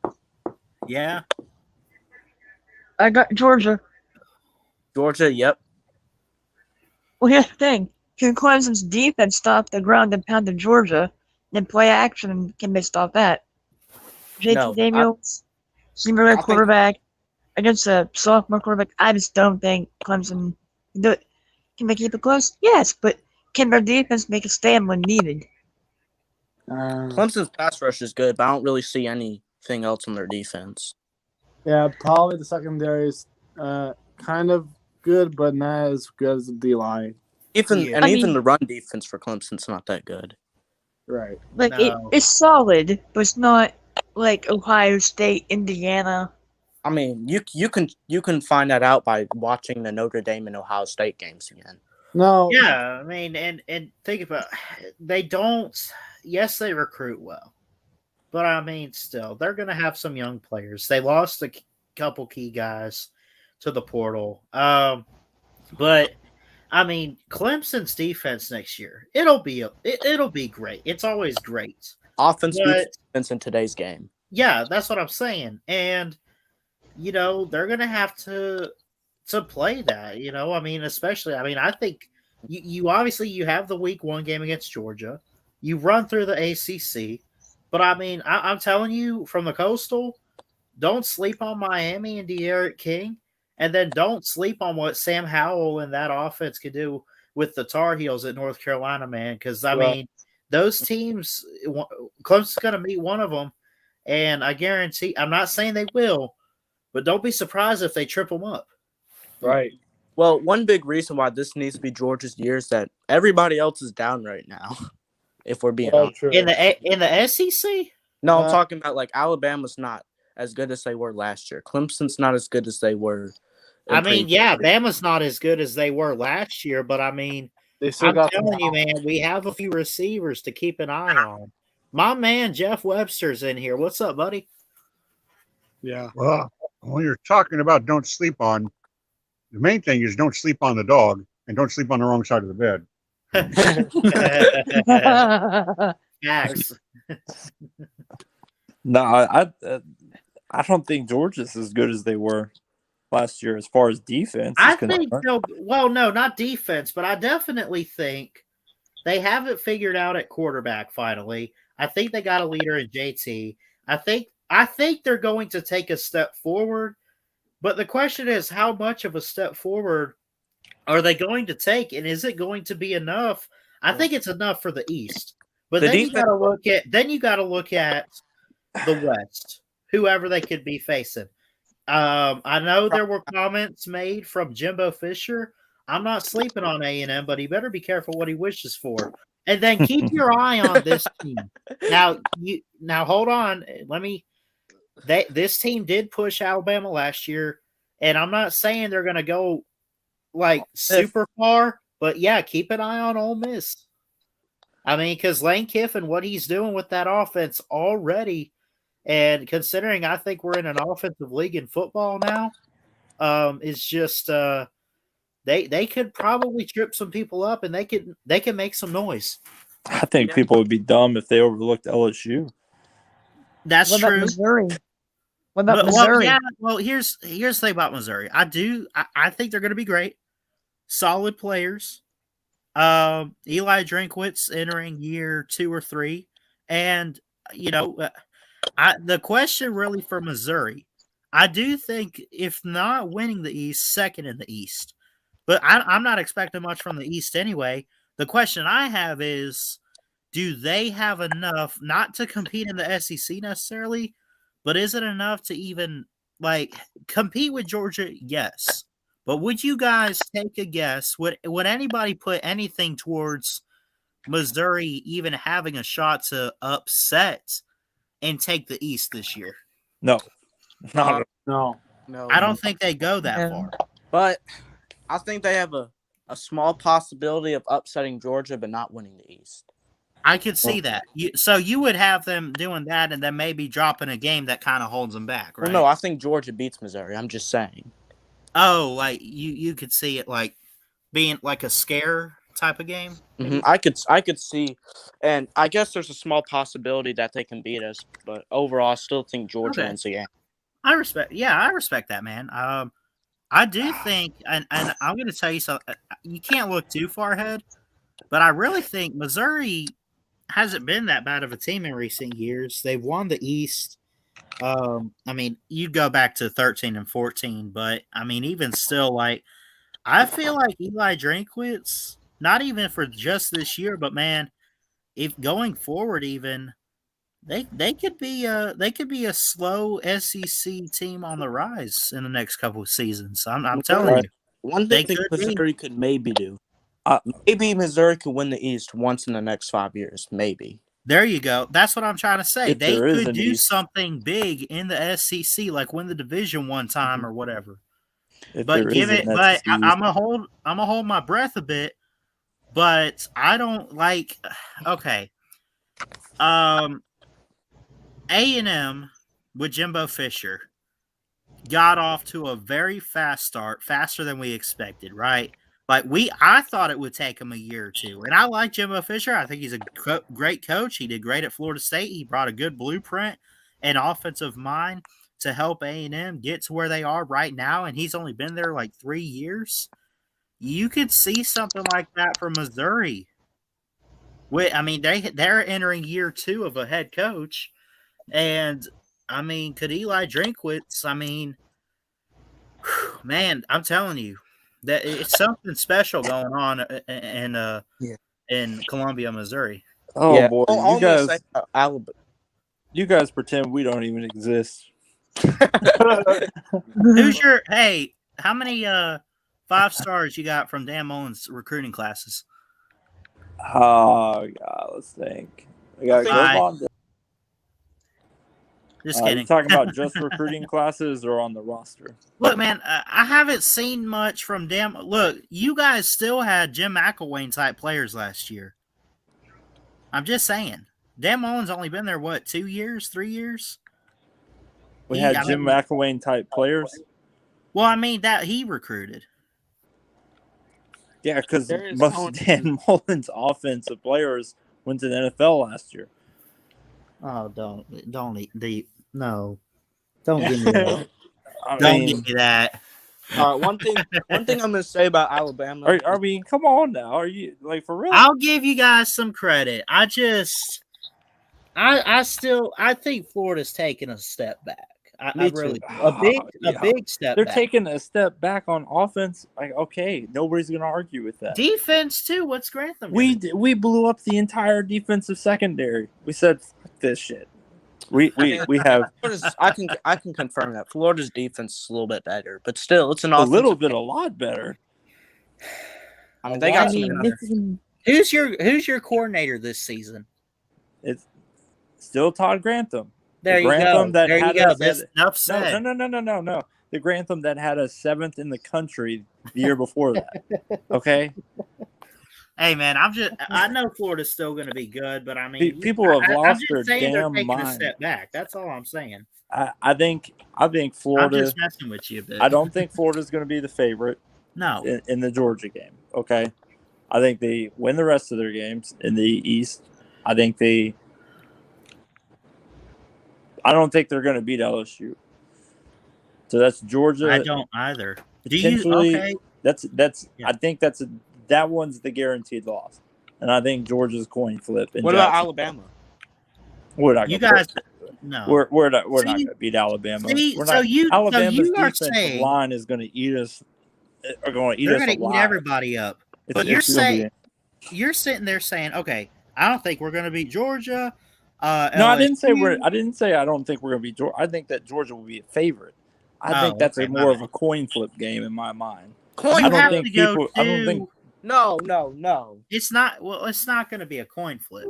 who. Let me where tell you is this: all talking coming from? about Missouri, getting back to them, you have to go to Columbus, and it's late in the year. Time out. Where's Georgia's magical offense come from? What's everybody talking The about here? transfer Who'd you portal, guys play at the end of the Eric season? Gilbert, Darnell No, Washington. yeah, Gilbert. Ariel Yeah, Smith. we've seen a lot from Cincinnati that pushed guy. them. Cincinnati pushed them, and they still won the game. It was since I'm Top 10 done. team. Top 10 team. Top 10 team. That's true. Go ahead. That quarterback sure looked top 10 to me, man. Woo. Cincinnati's QB was good. You think Yeah. Emory Jones? You think Emory Jones isn't as good as the guy that they had there? No one's saying that. I say okay. Can y'all agree with this? I say Florida goes 8-4. Oh my god, That's what I had. y'all are crazy. Something like 8-4 or 9-3. Look that. Hey, you guys could still push for a New Year's Six bowl, buddy. Just keep your head up. I might, Y'all are I crazy. might be a little biased or a little. I think y'all are drinking too much of the Uncle Lou Kool-Aid, man. What do you trying to- mean? Wait, what what are do you trying to who- say, Nate? Okay, tell me Georgia's. Tell me Georgia's defense right now. Go ahead and name them. I want to hear them. Oh, Jordan Davis, of course. I mean, you got Okay. N'Kobe Dean, Adam Anderson, Tyke Smith, Darion Kendrick. We got players everywhere. Wow. Rotational players that gave up a shit Who ton does of Florida points. have? Gave up a shit ton of points last season. Who's Florida? Let got on Alabama offense? run through them like a Y'all lost, dude. Y'all lost your best player by far, and not only that, you lost. Okay, Kyle Trask, which thank you, Bruce Arians for. You're drafting. welcome. Okay, yeah, Kyle Trask is gone. Kyle Pitts is Okay. gone. Kadarius Okay. Toney is gone. Those Those were this is what drives me nuts about people. Three is best players. Kyle on Pitts and Kyle Trask, no question. You can't They're can't gone. replicate that. They're freaking gone. Kadarius Toney was on campus for 3 years before that. For 3 fucking years before that. Yeah, Did recruited we by talk Jim about McElwain. Kadarius Toney? Did Recruited anybody by talk about Jim Kadarius McElwain. Toney? No, Recruited by even Jim after, McElwain. even I'm after Jim McElwain. I'm getting even this fool after. out of here. I'm getting this fool out of here. I can't deal with this Florida man. Jeff, what's up? I mean, I was gonna say that. Never mind. That is too high for Florida. I was gonna say 10-2, but I think that's too high. What? I remember For Florida? I took it back. That's why I said that's too high for Florida. Ballard. What? I got Michigan 7-5 to 6-6. Okay. Too low. Yeah, just kidding. I don't know. He's a We go- Michigan State fan. Don't mind him, Nate. I know. Well, what else? I mean, What I was gonna say before the Florida man's antics is that Alabama, they better be worried to play A&M in golf because they're coming. And golf? Did you just? Yeah, golf. Oh, that was. I got there, buddy. You had me for a second. I'm like, what? What the hell are you Yeah, talking about? I was actually kidding on that record for Florida. I'm curious. We've talked a lot of nonsense tonight. Jeff, are you there? Yes. What do you think, man? Straighten us out. Florida won't beat LSU, Yeah. and they're not going to beat because that game will be in Baton Rouge, and they're not going to beat Georgia, and they're sure as hell not going to beat Alabama. Right. But I think they can beat everybody else. I don't think Florida takes the big drop that everybody thinks they do. Will they be less than they were last year? Yes. But is Florida all of a sudden going to turn into Tennessee? No. Yeah. So I think it's too easy to pile on Florida and hope that they just collapse and go 7-6 or 7-5 I or agree something like with that. that. I agree with that. And And So the Florida's other thing, the reverse is also happening. People are sucking Lane Kiffin's dick for no reason. I mean, be careful. I'm telling you right now. I'm going to tell you right now. Mark my words, Alabama is going to fucking bitch stomp Ole Miss. I wouldn't say If that. you Come don't, I agree with his words there. I agree. Can't cuss. Yeah, no, I mean- I am trying to clean it up on here a bit, just because. Yeah, we know it. Yeah. It's still in process. Yeah. I mean, Yeah. I think it can be one of the 2 potential upsets of the year in the SEC. Right. Okay. Would it be? I think all you are sleeping on the Notre Dame and Wisconsin game. Oh, that'll be good. Is that in Madison or is that in I think in Okay, South so- Bend. Okay, so give me some details about Wisconsin. 'Cause I'm gonna be honest, I'm pretty sleepy when it comes to that. favorite for the West this year? I mean, that's not really saying much. It's not. I don't expect a whole lot from a whole lot of Big Ten teams. I don't even expect much from Ohio State, but I mean, I don't even know. I mean, there's really not much to say about the Big Ten. I don't Gator Zone. Jeff Webster did not say anything that you said. I don't know what you're talking about. Now, if you look at the Michigan schedule upcoming It's from Jim tough. Harbaugh, they had one of the toughest schedules in the Big Ten. Yeah. And North some Carolina and the West was. Yeah, go ahead. All right. Do you guys agree with my skit on the conference realignment? What did you put? I said, what happens when you when you don't upload a video about conference realignment? It's kind of like SEC shorts. Right. I'd say it's pretty yeah. Yeah, I don't want Texas and Oklahoma to go to SEC because there's reasons. Number one reason, the SEC is going to be the powerhouse conference, which has always been, but more competitive and stuff. That's one. And two, too much teams. And three, OP, which is overpowered. Okay, hold on a second. Gator Zone. Jeff Webster, he did not say y'all going 10-2 and Georgia's a coin flip game. Like you're acting like Jeff Webster's agreeing with you. Did he say they're going 10-2? Yeah, he said they were going 10-2 and Georgia's a coin flip game. Well, it's not. For Florida, no, Georgia's outright spanking them I mean, this year. he's talking about how Jeff Webster agrees with him. Look. You said nothing related to what he said. Here's the scenario that I would just find delicious, absolutely delicious, lip-smackingly good, is if JT Daniels just goes, Megan Mullins. just absolutely loses his mind and just dissolves right in front of everybody. And Just collapses like a house of cards. He wouldn't. And all Georgia's hopes go fluttering off the table with him. Yeah. That he just absolutely does not, for whatever reason, does not get it done. Now, I'm not at all predicting that. I'm not saying that at all. In fact, I think the reverse is probably going to happen. Yeah. I'm just saying what a delicious scenario that would be. No, because you know what I really want? If Daniels collapses, yeah. Georgia doesn't have anybody in the background with any playing experience or Right. any confidence from the coaching staff to pick up the pieces. And I think Georgia is a very talented team and a very good team. But my problem with Georgia has been, and boy, the Georgia fans hate this. They hate it because they know it's true. Georgia doesn't have it.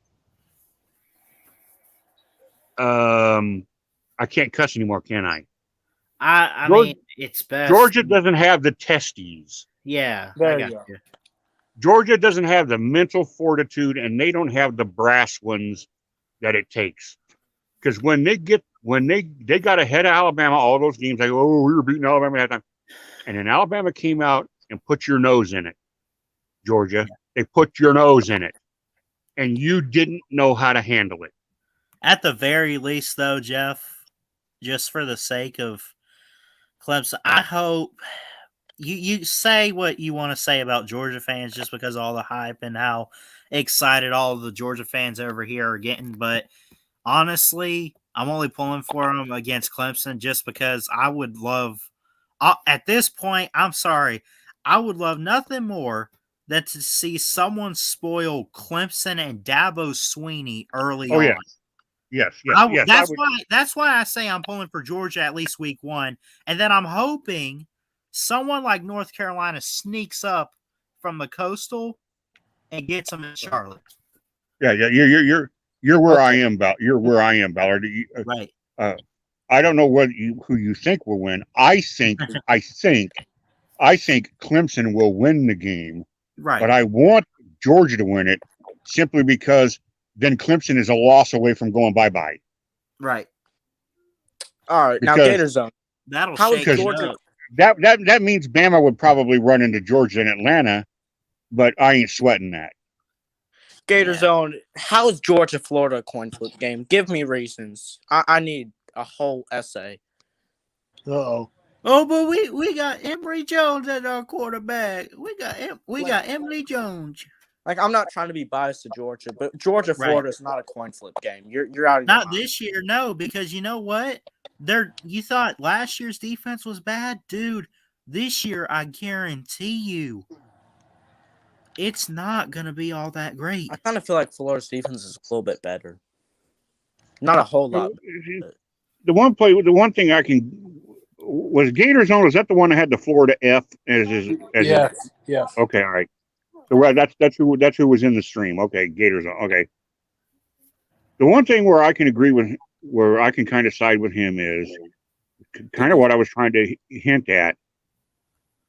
I think Florida will be down a little bit, but like, you know, if you're looking at a ruler and you got a ruler standing on end, you're standing a ruler on top of your desk, and the 1 is at the bottom and the 12 is at the top. Okay, Right. If you're at 10 and you fall down an inch and you're at 9, okay, you're not as good as you used to be, Right. but you're still a whole lot better than a lot of other people. Right. And that's where Florida is. They're going to take a step back, but they're not going anywhere. Right. And they're certainly not somebody you want to just close your eyes against. They're going to be more dangerous than that.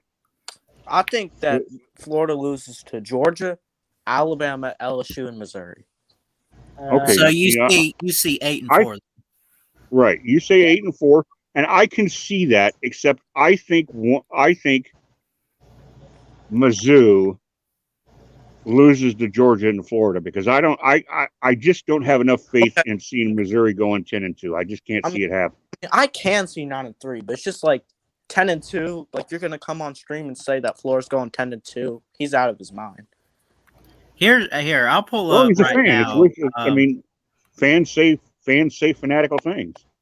I'm gonna tell you, I think Missouri still comes in right behind Georgia, second in the East. Here is their schedule.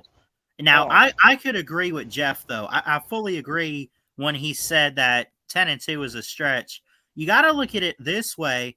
They have A&M on the schedule. I'll say I Missouri can goes see 9. that. I think they take a loss to Georgia. I think they beat teams like Southeast Missouri. Kentucky at Kroger Field. Here's the Kroger Field. Possible. I don't know. I said but- Missouri goes 9-3. Okay. I mean, yeah, 9-3 is very realistic for. I mean, I think if you're a Missouri fan, you'd probably you'd take 9-3. Where's Kroger Field at? Kentucky. Kentucky, what? I didn't really. I think. I'm gonna give them a loss. I think A&M gets them. Yep. I think Georgia gets them. Yep. Yep. I think Kentucky gets him. Kentucky. Yeah, maybe. Upset. Because we have I to don't remember know. last year. I think early on in the season, Missouri's going to get off to a hot start. I think they get Kentucky. I think Boston College on the road could be an interesting. Yeah. That's Yeah. interesting. Now, if you want to stick to just conference games, I really see A&M and Georgia, and then if you go out of conference, maybe a team like Boston College. Okay, I can see What that. do you think? Okay, let me ask you this: South Carolina in Columbia, Missouri, and then also you got to remember rivalry weekend at Arkansas. I mean, Missouri Crazy is in the same situation I am with Ole Miss, I'd say. I both see them as a surprise team. I see them beating somebody like Ole Miss. I say Alabama's potential upset. I say for Missouri, Georgia's a potential upset, and then they'll both go 9-3 probably, and have a small chance at making the New Year's Six bowl. Maybe if everything works out. Maybe. Right. But you could also just as easily look at that schedule and say, you know what, a fall to 7-5 is not out of the question. It's not. No, I mean there's a lot. There's a few trap games. I mean, Missouri could easily lose to Georgia A&M, but they could easily lose to Kentucky, easily Boston College. Yep. Florida. Yeah, I'd say 7-5 is pretty realistic. I think maybe. The reason why I have faith in Missouri defeating Kentucky is because Kentucky has all sorts of trouble throwing the ball, and Missouri's pass defense is pretty stout. Their secondary is pretty good, and I think they could just I think they could just turn Kentucky to one-dimensional, and Kentucky just won't score enough points. Yeah, I kind of agree with that, but I feel like Missouri's going to get kind of tricked by Kentucky's style of keep away, and it's kind of going to mess Missouri up, and I think Kentucky gets an upset win. Kentucky has a completely different offensive coordinator this year. So they're not going to just run the ball. Okay, but I mean, still. Right. I think Kentucky beats Missouri. I wouldn't now. And what about Arkansas? Yeah. Arkansas, I want them to make a ball game, but I feel like they'll go 5-7. I mean, they play Missouri. Do you think that Arkansas could get Missouri? I don't think they lose this first game at Central. It's a home game against Central Michigan, but Central Michigan, they've they're not a nobody team. Now they got McElwain as their head coach, right? Just in case anyone knows. So I mean, that guy has SEC experience. I don't know, but I mean, if Missouri goes into that game, I mean, are they looking next week at Kentucky and maybe overlooking Central Michigan? And do they get punched in the mouth early on? Remember when Missouri lost to Wyoming and then won 6 straight? I remember that. Yeah. I remember when they won 6 straight. The games like this could happen. The upsets like this could happen. So are they playing early on? And are they playing Central Michigan? Is that Central Michigan game? That game was a Chippewas. Is it in Kalamazoo or is it in Columbia? It's in Columbia, and it's the opener. Well, and I'll mention this. I mentioned they have Kentucky at Kroger Field the next week, and you know how some teams like to look ahead and overlook a team, right? And they get punched in the mouth in a game like that. Now, Kentucky. I'm going to tell you where Missouri is right at the top of the country. Yeah, and that is in their school of journalism. Syracuse and Missouri are the two best journalism schools in the country. Okay, now we get back to football. Yeah, well, Western Kentucky also has one. Yeah. Yeah. I mean, okay. Do you see a situation like we've seen Missouri hyped up like this before in 2019? Yeah. Do you see a situation where they lose to Wyoming, they win 6 straight, and then they finish the season bad? Because that's what happened in 2019. Wyoming. Yeah, they lost to Wyoming week 1. Yeah. Then they won 5 or 6 straight, and then they finished the season 6-6. Oh, is that what they did? Yeah, in 2019, Kelly Bryant. Oh, wait, I see what you're saying. You're saying could you see a similar scenario, they could. I mean, look, Missouri is and again, this goes for any SEC team. It's that kind of conference where upsets happen, big rivalries, just big time games, and a lot goes down, and you never really know what you're going to get. You could sit there and predict all you want, Bama and Georgia and Atlanta. 9 times out of 10, that's probably what you're going to get, especially this year. But outside of like divisions and everything, man, certain games on the schedules, just watch the game and see what happens. You know, I kind of miss the days where you were able to see a surprise team win the division and maybe make the BCS title. I miss those days. Yeah, man, those were great. Now it's just there's too much predictability in college football. And you know, in Missouri, they broke my heart in 2014 when they beat Georgia. We beat them 34-0, and they still won the East somehow. I mean, It's kind of like the 2015 Iowa Hawkeyes. Yeah, right. yeah. I mean, those were the days where Hudson Mason was throwing for 1,900 yards in a season. All we did was run the ball. I would love to see Wisconsin destroy Notre Dame at Soldier Field. Yeah. Hey, Jeff, I'll ask you. I know we've talked a little bit about Iowa State. Obviously, people expect them behind Oklahoma, but do you think in any way, shape, or form, are they not getting enough credit going into the season? I worry that they're getting too much credit. Yeah, me too. Me too. They have to. They've got to go out and prove it. Matt Campbell's trying to stomp on the. He's trying to pull the Nick Saban rap get card. Get on the media, right? Like right, and he's trying to get everybody to be quiet a little bit. Yeah, you know, we're just still learning. Play the games. Yeah, we're still learning how to win. Iowa State's got a long way to go. You pull up Iowa State's schedule and you look at their November, and you tell me who's got That is rough. It is as tough a November as anybody in the country. And if Iowa State gets to the Big 12 title game, they will absolutely have earned it because they're not going to back their way in. No. It is a brutal end of the season. It is. I don't want to say Iowa this in the non-conference. I don't want to say this, but I kind of feel like that in a huge upset, Texas beats Iowa State.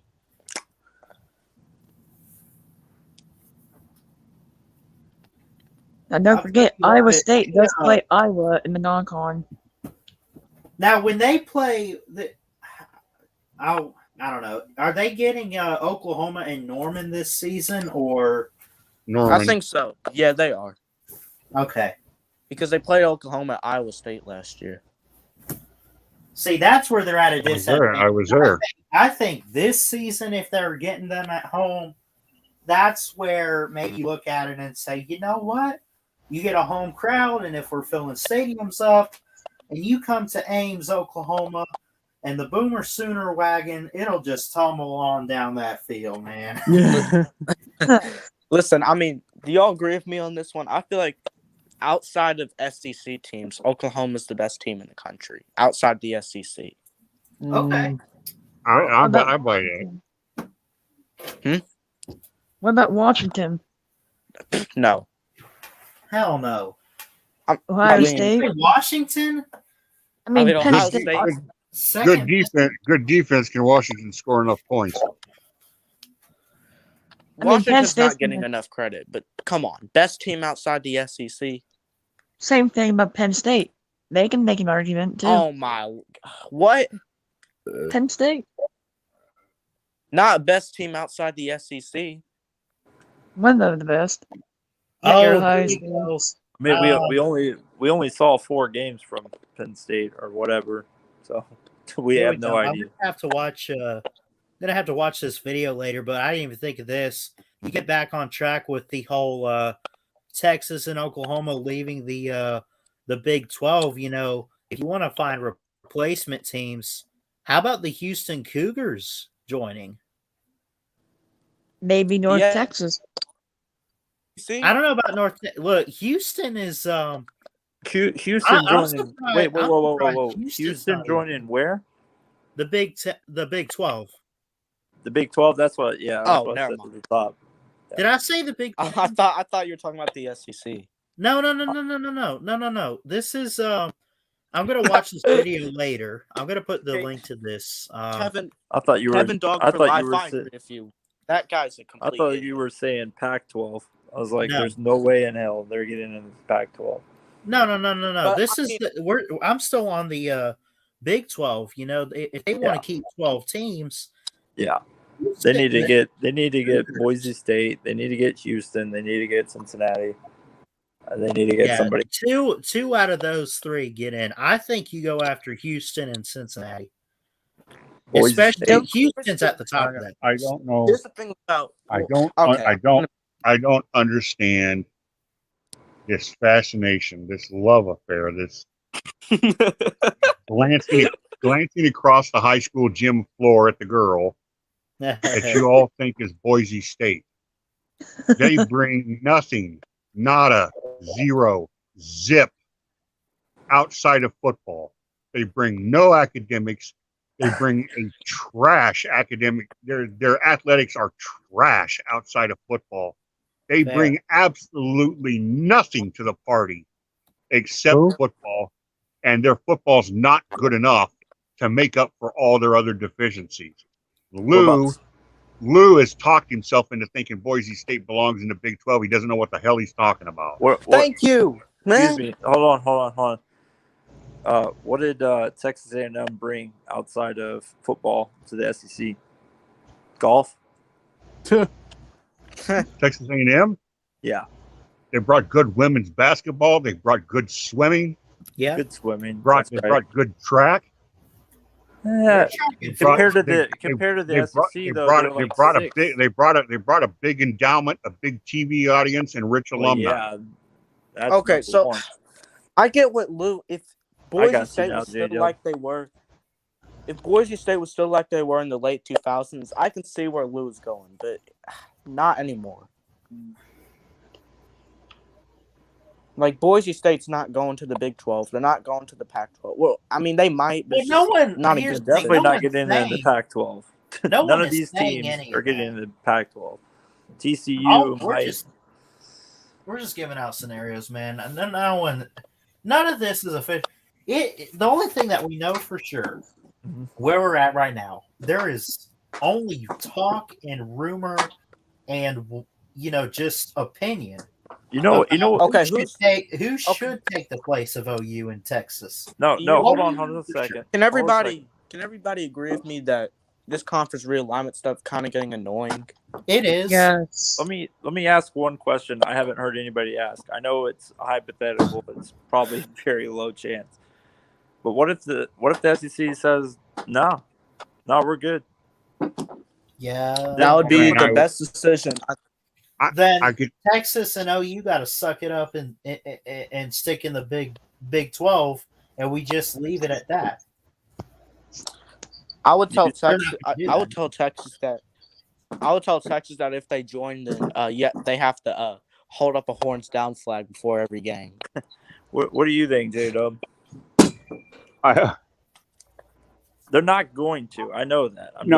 Yeah. I mean, I'd love to fantasize about it because I would love to see that happen, but it's just not going to. I mean, there's just too much cheddar involved. There's too much cash.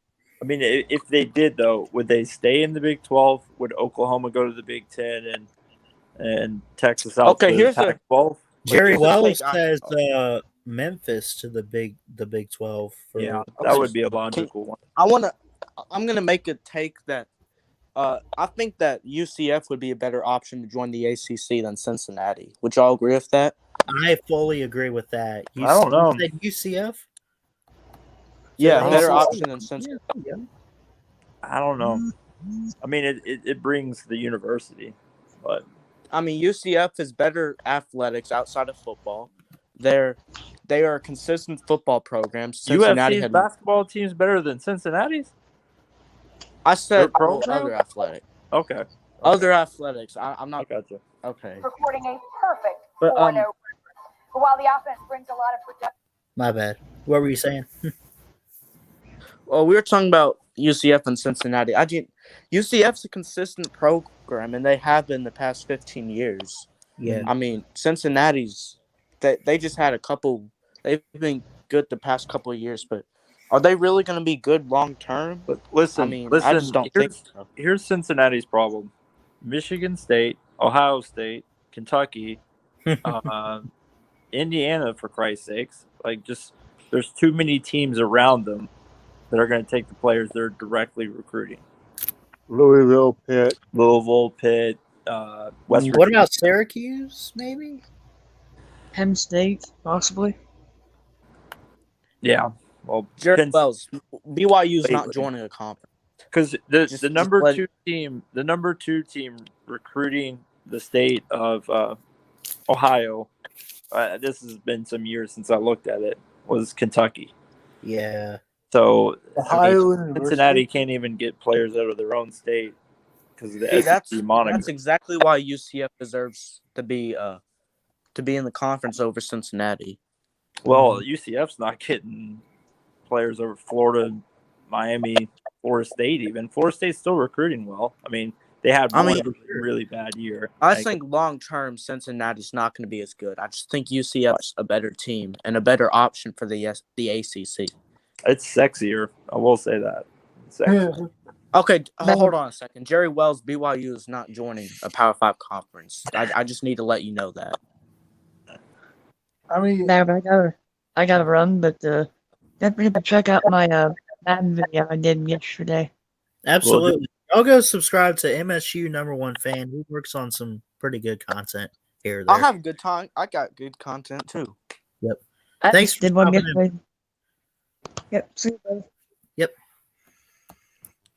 Yeah, thanks for 100 subs, everybody. Oh, congratulations, man.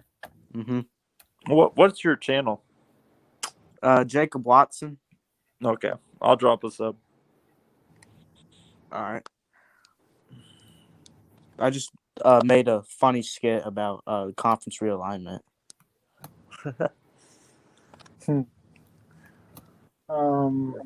It's called "What Happens When You Don't Upload a Video About Conference Realignment."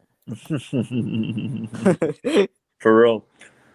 But I mean, it's just so encapsulating. I mean, it's so tantalizing for everybody to talk about right now. I wish this happened in March instead of a month away from the season, because we got bigger things now to talk about than this, I agree. and better things, in my opinion. Yeah. Like, okay, if this happened in March and April, I wouldn't be as annoyed about it, but a month away from the season, we should be talking about what's happening in 2021, not events in 2025 and 2026. Mm-hmm. Well, here's the thing. They're not even I'm about over this whole conference realignment. Thank you. It's not happening this season. I think we need to shut up. We need to sit about back, 2021. enjoy this season, and then after 2021 and 2022, this upcoming season, then we'll talk about conference realignment, because that's when they're working on trying to get this done and over with. Honestly, So let's just focus on, let's get back to talking about Oklahoma and Texas. Is Oklahoma a sure lock to win the Big 12? There, conversation starter, go. Yes. I mean, this is my opinion. We shouldn't be talking about conference realignment until after 2023, after the 2023 season. Isn't that when the TV deals? No, they're supposed to join in 2025, but I think it's close enough where I'll be okay with talking about it. But right now, I just no. Why? It might come up faster than that, man. I can't wait for this season to start so everybody can shut up about conference realignment. Yeah, I can't wait It's really pissing me off. I can't wait for the conference the season to start. So I can't wait for everybody to talk about how Georgia beat Clemson 59-0. Yeah, I can't wait. I can't wait to find out what a coin flip looks like. I hope that happens. Yeah. I don't. Who do you think is a better chance at at beating Alabama? LSU or Ole Miss? Because I think Ole Miss, honestly. I think LSU. Yeah, I think I don't know. That is a tough question right there, but honestly, just because they bring a lot back and they gave us a good run last year in the week 3 matchup, I gotta say maybe Ole Miss has a better chance. I think so too. Just because, I mean, Lane Kiffin's already, he's entering year 2. He's already got a pretty darn good offense and a scheme to put something together. Like, he's going to put some points up this year. I'm telling you that. And if that's the case, I don't care if we're playing at Bryant Denny or not. I mean, we better have our defense in check. Mm-hmm. I'm not as worried about LSU as I am the Rebels. Especially for what they said in 2019. How Alabama was their house and all that. I mean, we hit them in the mouth 55-10. Ole Miss, even though we still won by double figures, they still scored 48 on us. Both of those were road games, by the way. Need I remind everybody? Yeah. I mean, so don't sit there and say, "Oh, well, that was in Oxford." Well, we went to Death Valley and won by 45. So, yeah, I mean, all right. So I don't think they do. I'm talking about another team, by the way, but I don't think USC wins their conference. But does anybody have the playoff? USC? No. Yeah. Not unless they run the table and win the Pac-12, they're not getting in. Sorry. 4-team playoff? No way. Not a chance in hell. I don't know, guys. Who do you think? So who do you think wins the Pac-12 if it's not USC? Are you going to Oregon? I think it's irrelevant. I'm going to the Pac-12. I'm going in the big upset. I'm going Oregon, and here's why. Okay. I think that Oregon's head coach Matt Cristobal, wait, did I just? Anyways, Mario Cristobal. I got you. I got confused with Matt Campbell for a second. I was like, wait, what? Mario Cristobal, I'm sorry, prepares his team better than USC's head coach. I think Oregon has better coaching than Clint Helton. I'm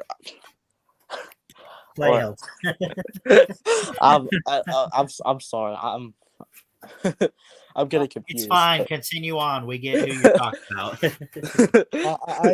I think Arizona State could possibly win it. I don't know.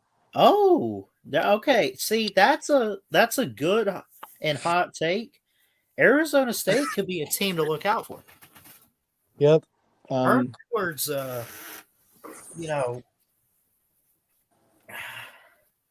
Now, they did have recruiting violations a month ago, but outside of that, I mean, it was kind of a fine. It was like a slap on the wrist kind of thing. Okay, but I think, anyways, my point is, in the big games, I think Mario Cristobal prepares his team better than Clay Helton. That's why I think they upset them in the Pac-12 title. I think USC will be the better team, but I think Oregon just will prepare their team better, and USC will probably be down about missing the playoffs or losing a game before or a couple weeks before the game, and I just think that Oregon takes the Pac-12. Yeah. I can't believe I said that, Cristobal It's fine. and Clint Helton. I just got mixed up there. Nobody in that conference is making the playoffs this year. I don't think I have a hot. I mean, I don't think the Pac-12 ever do it until the 12-team playoff happens. No, I think the reason why I said Arizona State is 2 reasons. Jaden Daniels, not JT, but Jaden Daniels, the quarterback for Arizona State. Mm-hmm. And they have I wouldn't say great, but I would say good defensive defense and good offense, I would say. But I mean, certainly they do. Yeah. I think they can compete in the South big time. That's why. I mean, what's the one team that was in the playoffs last year that nobody's talking about at all? I'm not saying they're Notre going to win Dame. the championship. Notre Dame. Yeah. Do we think I mean- Notre Dame's just not going to make the playoffs this year? Yeah, they won't. I mean, Pretty much. For real? I'll say they go 10-2. I don't really agree with Lou where he said they'll fall off. I think they'll go 10-2. who are I they- even think this. I'll give you this. Even if they go undefeated, I still don't think you put them in the play. I mean, because literally, you know what they could do? Well, They could schedule the lowest high school type teams. I agree with you 12 there, and but you know that the playoff will put them in if they go undefeated. Oh, no. I know they will, but I don't think they should just because, well, they don't have a conference, so they did, the best they could. Dude, they're literally playing middle school, high school type teams just to get some wins and to play 12 of them. And all in all to say, we're undefeated. It's almost like that Notre Dame signed that big TV contract just to get national televised games to make people think they're playing big games, even though they're not. Hey, Nate. Yeah, what's up? Ballard just called your team a high school team. I never said that. What I do you never say, said Ballard? Michigan was. Does Notre Dame play Michigan this year? I don't think they do. Well, Michigan clobbered Notre Dame. I'm saying they last- play teams like last time they played. Do they for real not Anyways, play? Yeah, Man, what I was saying is, it's almost like Notre My Dame God. signed that. It's almost like they signed that contract with NBC so that they can make people think they're playing big games that are nationally televised, but they're And not. and the score was like 46-10. There used to be a lot more independents out there. Right. So, I mean, I'm kind of glad everybody's joining the conference. yeah. I mean, it was kind of fun, though, when you saw Florida State, Penn State, South Carolina, the likes, Here's just kind of All right, out there. I don't know how many people have this opinion, but in my opinion, instead of seeing 16 teams with 4 conferences, I'd rather see 6 conferences of 12 teams. Oh. Yeah. You know what they could do for the there's like 6 different independents. Why not just make that a conference of its own? I mean, make it like the Big 12 is. No divisions. Yeah. But call it a conference. Call it the Small 6 or something. I don't know. Or How many people were in the Big East before Miami and Virginia Tech? There was Oh, crap. 7. I don't know. There was 7. Was No, it I'm 7? talking about before Virginia Tech and Miami left. There was 12. 12 teams. Oh, yeah, because most of them were basketball. They had 16 teams in basketball. Mhm. Yeah. And then before Miami left, I think they had 14 teams. If I'm not mistaken, that's not for sure. Yeah, they had – I don't want to go through them all, but, they had a ton. They had Cincinnati. They had Louisville, Miami, So Virginia Tech. They had UConn, Rutgers, West Virginia. I'm missing some for sure. you missed South Florida, but South Florida, yeah. remember that 2007 year they had? Yeah, they let that one go. They're making people think that they're going to make the BCS title. Yeah. They recruit exceptionally well for what they are.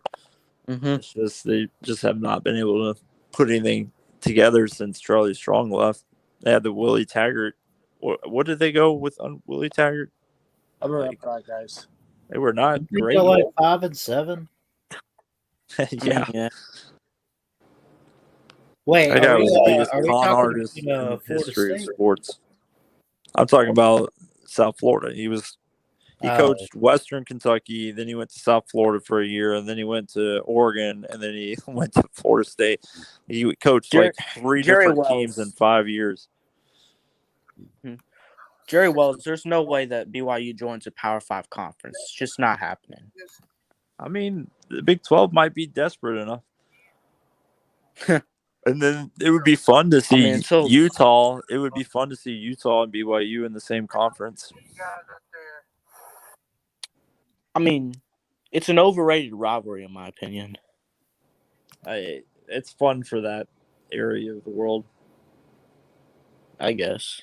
Yeah, I mean, is Alabama Tennessee a fun rivalry right now? No, not at all. This is what they should do.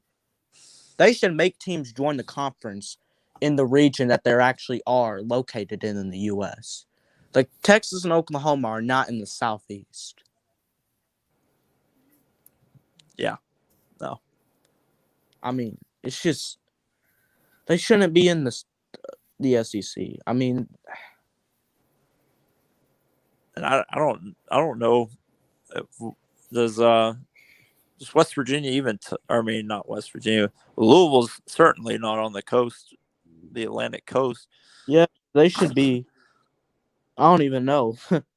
I guess the Big East. American. I kind of wish the Big East still existed. I don't know about y'all, but I kind of wish the Big East still existed. I wish it was back where it was with Miami and Virginia Tech and Louisville and West Virginia, and it was fun. Yeah, because I think it's more fun to have 6 conferences than 4. I mean, that's just my opinion. Yeah. I'm back. Sorry. And and people complain about conferences being let out the playoffs, but that's why you need to have a competitive conference. That's what makes it fun about it. Yeah. Well, guys, listen. This was fun talking some college football with you guys. Obviously, a lot of crap going down, but I'm gonna end it here, man. It's getting late. I gotta get some sleep, and thanks for coming on. And love all you guys. And bro. Yeah. Go Dogs. Thanks. Go Gators. See you guys. See you, Jeff. Roll Tide. Roll Tide. Yep. All right. Appreciate everyone for stopping in tonight. Nate, Jacob Watson, Jeff, all you guys for stopping in. Appreciate everybody. I love you guys. Y'all do me a favor. Hit that thumbs up on your way out. Subscribe if you're new. Go check out my blog, ballardsports19.wixsite.com. You can follow me on Twitter at Ballard Sports as well. I love each and every one of you. Keep your head up. Jesus loves you guys more than you can know, think, or imagine. I'm telling you, man, he's there for you. So always keep your head up. I love you guys. Please like, comment, and subscribe right here to Ballard Sports Media for more sports content. And until next time, folks, Ballard Sports Media, check it out. Love you guys. God bless. And as always, roll Tide roll. Love y'all.